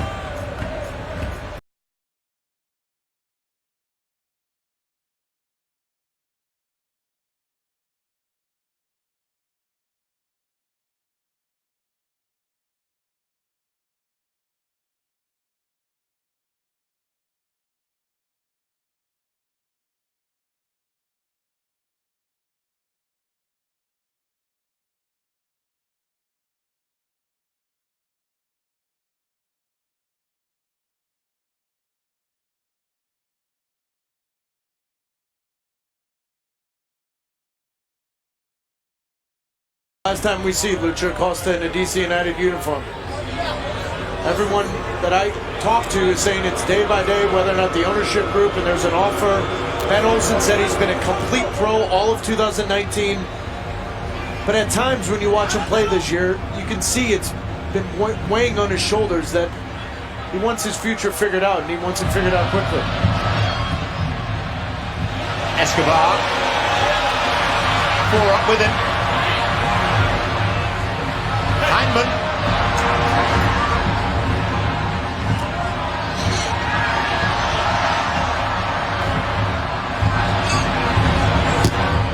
Ariola. Remedi. Well, Ariola should sleep well tonight. Nagby. And the header is in! And Pity Martinez finally has a moment to call his own. Penultimate minute of Atlanta's 22nd game of the season. And finally, he is able to play the role of hero.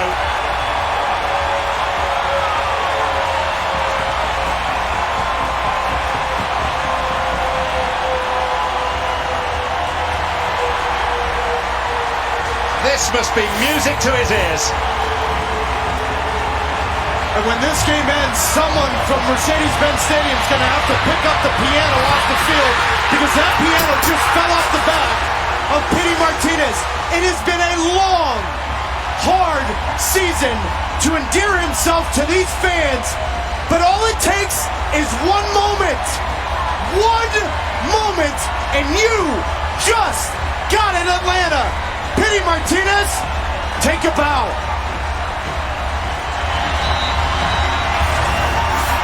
An explosion of noise, of emotion, of relief.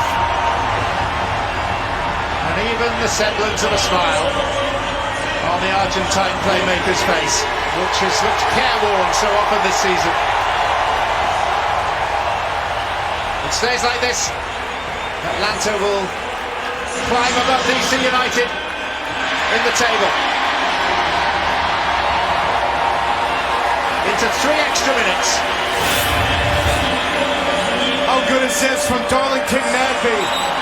Both defenders from DC United slide over, so it's a little clip that allows Pity Martinez to get this. If he drives this on the ground, that ball's cleared.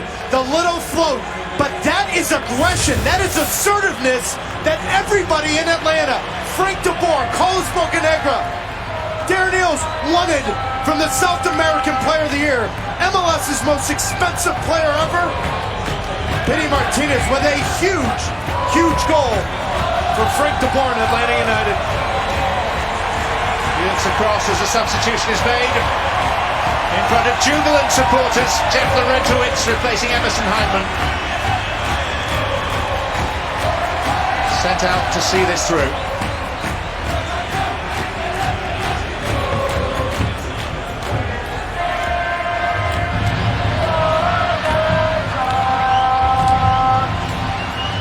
Burdened by a significant price tag and by the weight of expectation.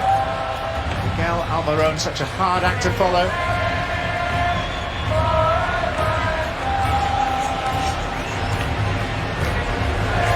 All about speed, raw pace. Pity Martinez more about subtlety and flair.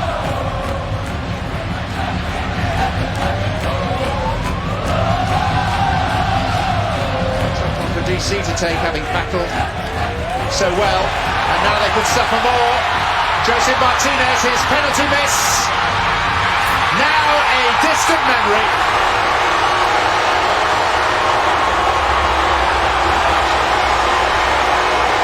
It's DC United who sink to their knees collectively, and Joseph Martinez takes a bow. When the page of history is turned to reveal this match, it will look more comfortable than it's actually been. Yeah, but how's this from Pity Martinez?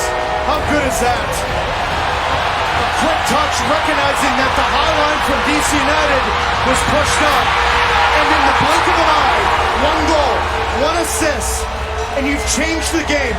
That is why you spend big money for big players. Pity Martinez, what a perfect dink for that man.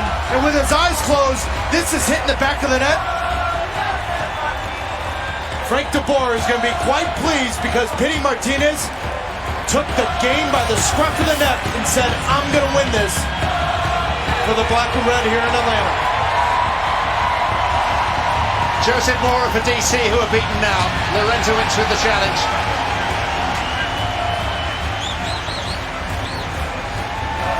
It's been a game typical of so many others for Atlanta, but it's having a glossy finish.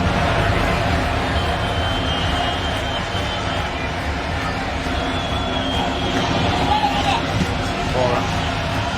Told you they were boring. Well, they weren't so boring in the last 5 minutes. And maybe we're at the point now where we can say no more self-pity. Because Pity Martinez has stepped off the bench, stepped up to the plate, and stepped very comfortably, Taylor Twellman, into the role of local hero. And you've got to push the right buttons as a coach and as a manager. You've got to understand where you are in the season. And it has been a difficult season for Pity Martinez and Atlanta United.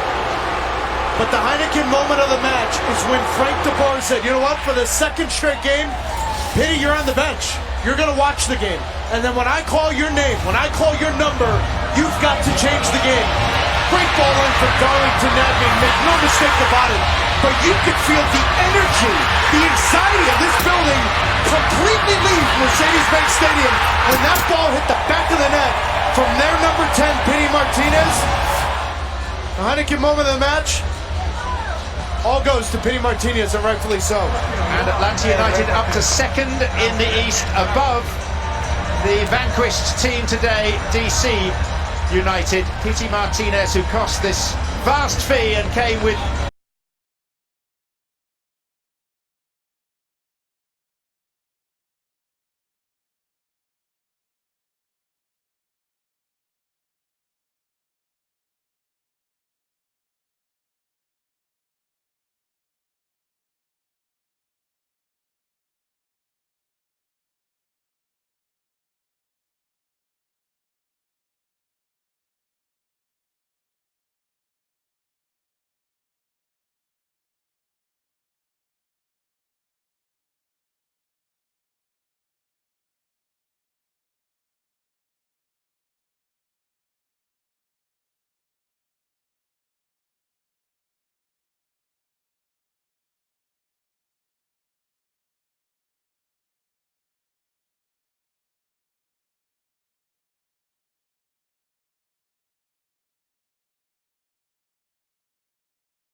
Just about set to go. Again, our injury report for this match is cared for by Mercy Health, the official healthcare provider for FC Cincinnati. The good news for Yohan Demay, the list is shorter. Greg Garza getting better as he battles his calf injury. For Ty Alashe, still out with a hamstring, and Jimmy McLaughlin out for the season with a knee injury. Just about set to go. Third match in 9 days for the orange and blue FC Cincinnati and their primary blue kits, blue tops, blue shorts, and blue socks. Visiting New England in all white head to toe. They'll work right to left here in the first half as the touch goes to Pania, and he'll knock it forward to Bo. Pania will swing it over to the right side. The Revs will attack towards the Bailey.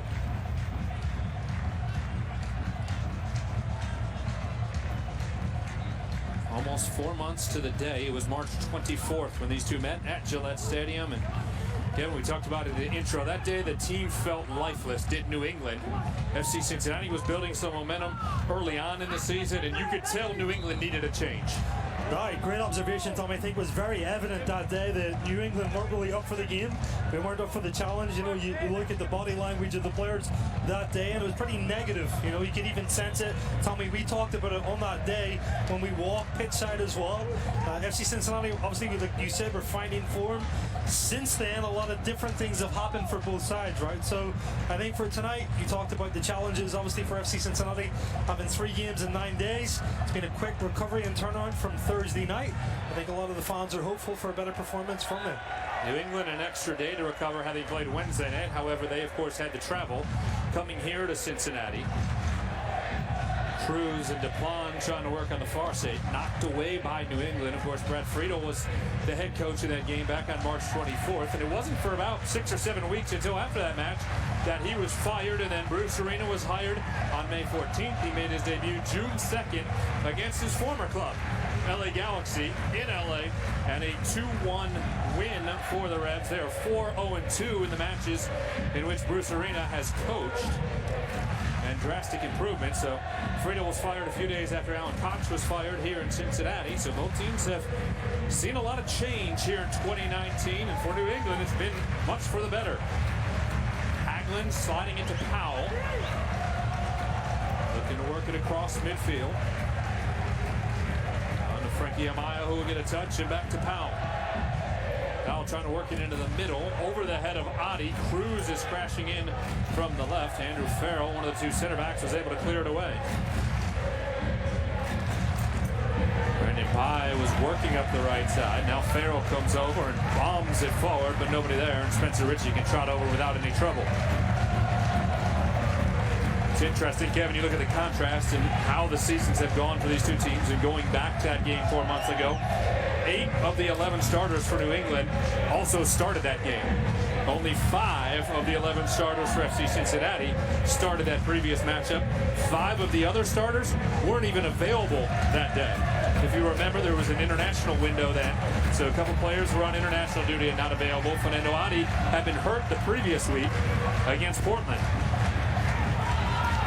Ball comes off Adi's head. This is his first start since June 6th. In the direction of Bo, Ritchie comes off his line to the edge of the 18 and sends it back into the midfield. Carlos Heel, who's having a fantastic season, knocked it away, then Powell recovered it. Forward in the direction of Heel. Zaibo. Back to Castillo. Bertoni, who's playing higher in the midfield, he sat back in a holding position on Thursday against DC United. It's kind of interesting as well. You think about the performance on Thursday night from the 3 central midfield players. Alan Cruz obviously was playing up high with Frankie Amaya. In that game, they were kind of unable to affect it in a positive manner in the attacking third. Not many chances really created that evening. Having Bertoni a little bit higher gives you something different. Cruz drifting out wide as well. But it's needed with this rotation. You talk about it, right? 3 games in 9 days is so demanding for any team. Luckily for FC Cincinnati, that roster is getting deeper. These players are coming back into almost full health as well, which is obviously great for Yohan Demay, and having the options to change when needed. Here's the throw into Bo, the designated player. Unable to corral it. Stanko providing support in his holding midfield position today. And now Powell. Get to this stage of the season as well. When you talk about rotation, and it provides opportunity. We've said that so much this season as well, but Nick Hagland's back in the starting lineup. He gets a chance to partner with Kendall Waston. Caleb Stanko is another player that's, been in good games, good performances, shown well, but he gets a chance to anchor midfield. And then Fernando Ari, the designated player, obviously gets his first start in a long time, playing as that number 9 target centre forward. And I think for him, he wants to continue to improve in confidence. Talk about having numbers for Johan Dame. Michael van der Werf, the Dutch center back, has cleared all of his paperwork and expected to train tomorrow at the Mercy Health Training Center and be back with FC Cincinnati as they get ready for Toronto FC. He is here in the Queen City, took in the match Thursday night. Victor Castillo.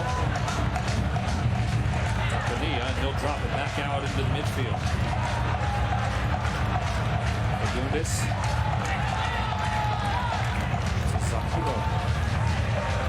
Saibo sends it on to the right side. Fagundes.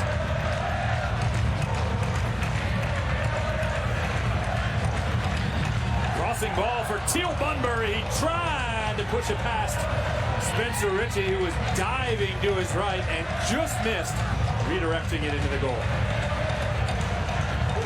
Bunbury again, a centre forward that gets into the space. He gets in front of the defender as well, gets that all-important touch. Luckily for Spencer Ritchie, just wasn't able to put it on frame. Bunbury loads of Major League Soccer experience. This is his 175th start. 17th of this season. He has 5 goals and an assist. Did start the game against the Orange and Blue 4 months ago. Adi unable to win the first touch. And the bounding ball in the direction of Bo is cleared away by Powell. Bertone over to the left. Cruz has some room to work on the left side. Cruz, edge of the 18. Trying to center it to Bertone. It deflects back to Allen, and then he takes a half shot. They've been trying to find Frankie Amaya. Either way, Matt Turner got in the way. Yeah, Matt Turner did well just to come off his line and read that cross from Alan Cruz. Gets the play started for New England Revolution. Interesting just seeing Andrew Farrell, a player obviously that grew up not that far from here, Louisville, Kentucky. Didn't play the last match in March.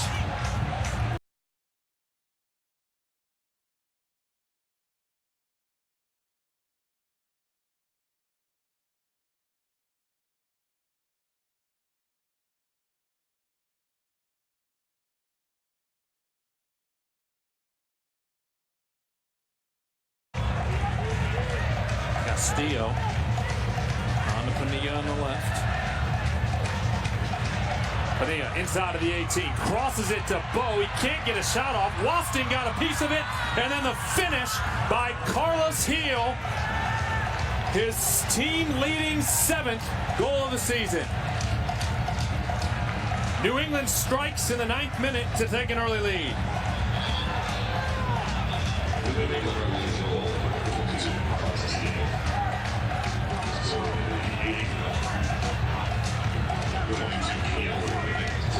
Carlos Heel finds himself with a ton of space just after this rebound. It's a very easy slot for him with his left foot. This ball comes off. Just on the second opportunity, though, he's in the right position. It's a very easy finish from that position. And a very difficult save opportunity for Spencer Ritchie as he tried to swipe his paw up at it. Heel gives his team early momentum. He was a Valencia youth, grew up in Valencia, Spain. He leads the team in starts, appearances, minutes played, goals, and assists. 7 goals and 7 assists now on the season.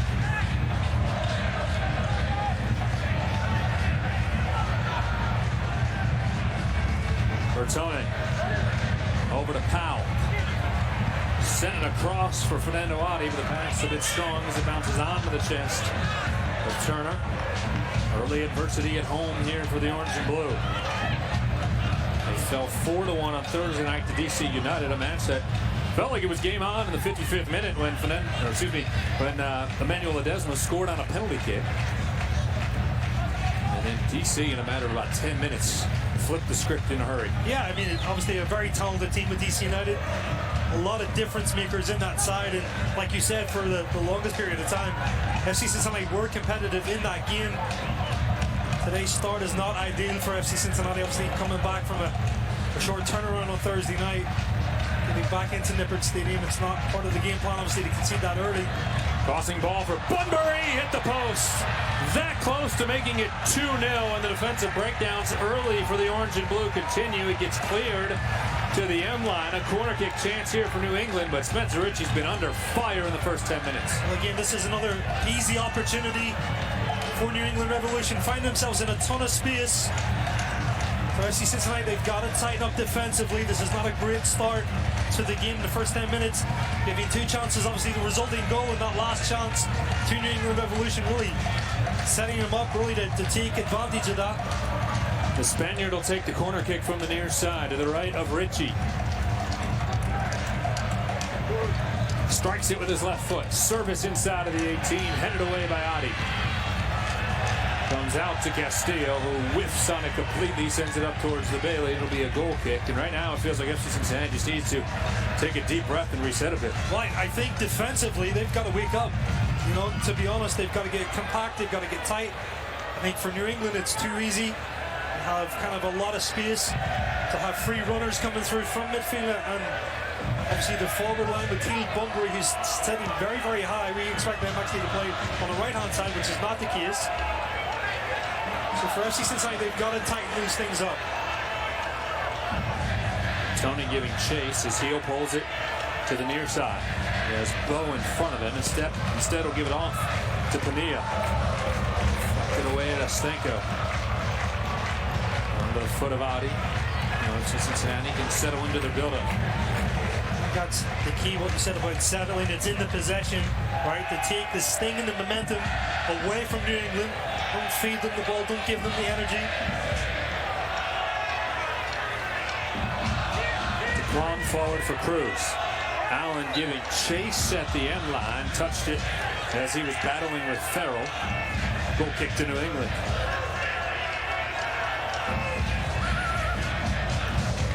Not much really Allen Cruz can do. He's just trying to, big effort, big attempt just to try to keep that ball in, but Andrew Farrell had good body position. Turner doesn't waste any time building under the back here. Good pressure from FC Cincinnati. Turner misplays it onto the foot of Amaya.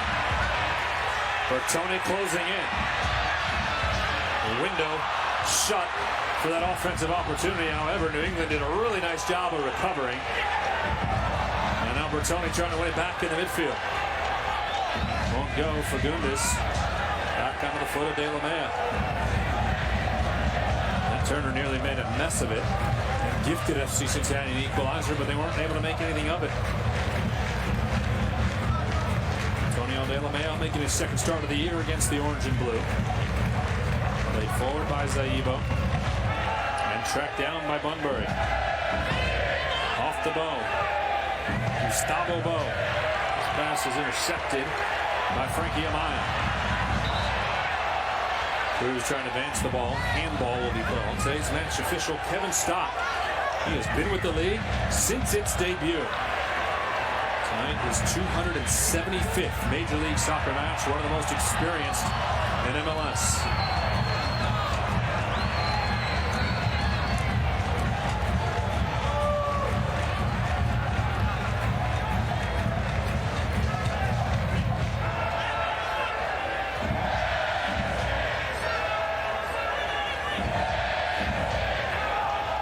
Lots of energy from the Bailey here on this steamy Sunday night. Temperature around 90 degrees. You heard Lindsay tell you about all the ways they prepared hydration all week, training in weather just like this. It's been really unbearable as far as the heat is concerned. There's supposed to be some storms rolling in later tonight, which should knock the temperature down about 20 degrees. I think everybody's air conditioning units locally will appreciate that. But he collects them offside. In the face of Powell, sends it across. Boston hacks it away. Now Powell will try to clear the defensive third. Goes right to Zaibo. Edge of the 18, out of the foot of Heel. Heel's 9th minute goal, the difference in the match so far. Heel trying to get away from Stenko.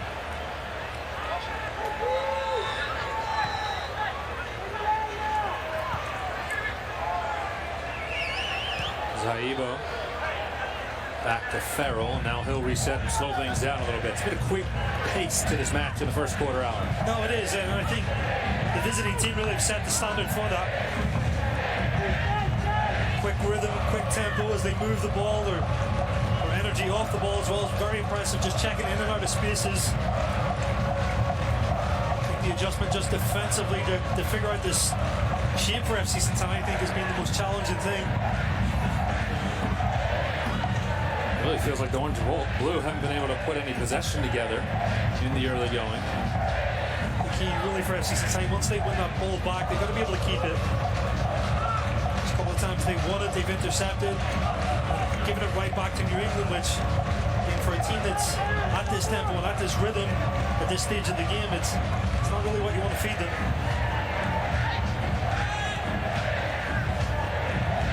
De La Mea to his right, Fagundes. Threads it forward for Heel. Working with Stenko in his shadow.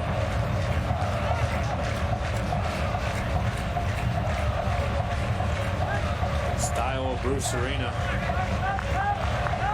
On display thus far, they'll build from the back, set up their offensive opportunities. Powell got it back on the touchline, but sent it across, and it ends up with Farrell.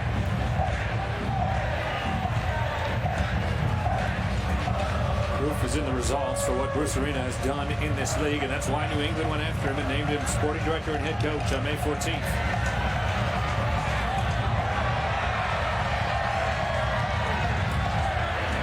Powell up to Adi.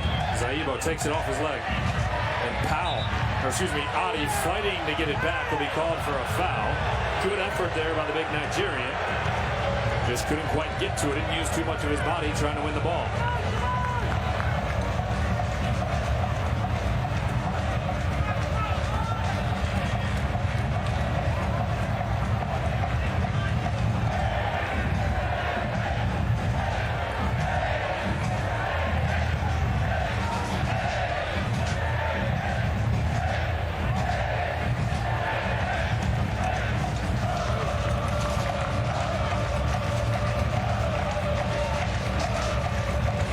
Throw it in up the near side to Adi. Now he draws the foul. As De La Mea was all over his back. Tony will set to take the free kick. A lot of sunshine on the east side right now as the sun sets behind us. The match started about half the pitch was still in the sun, and I'd imagine that half will remain until about the end of the first half.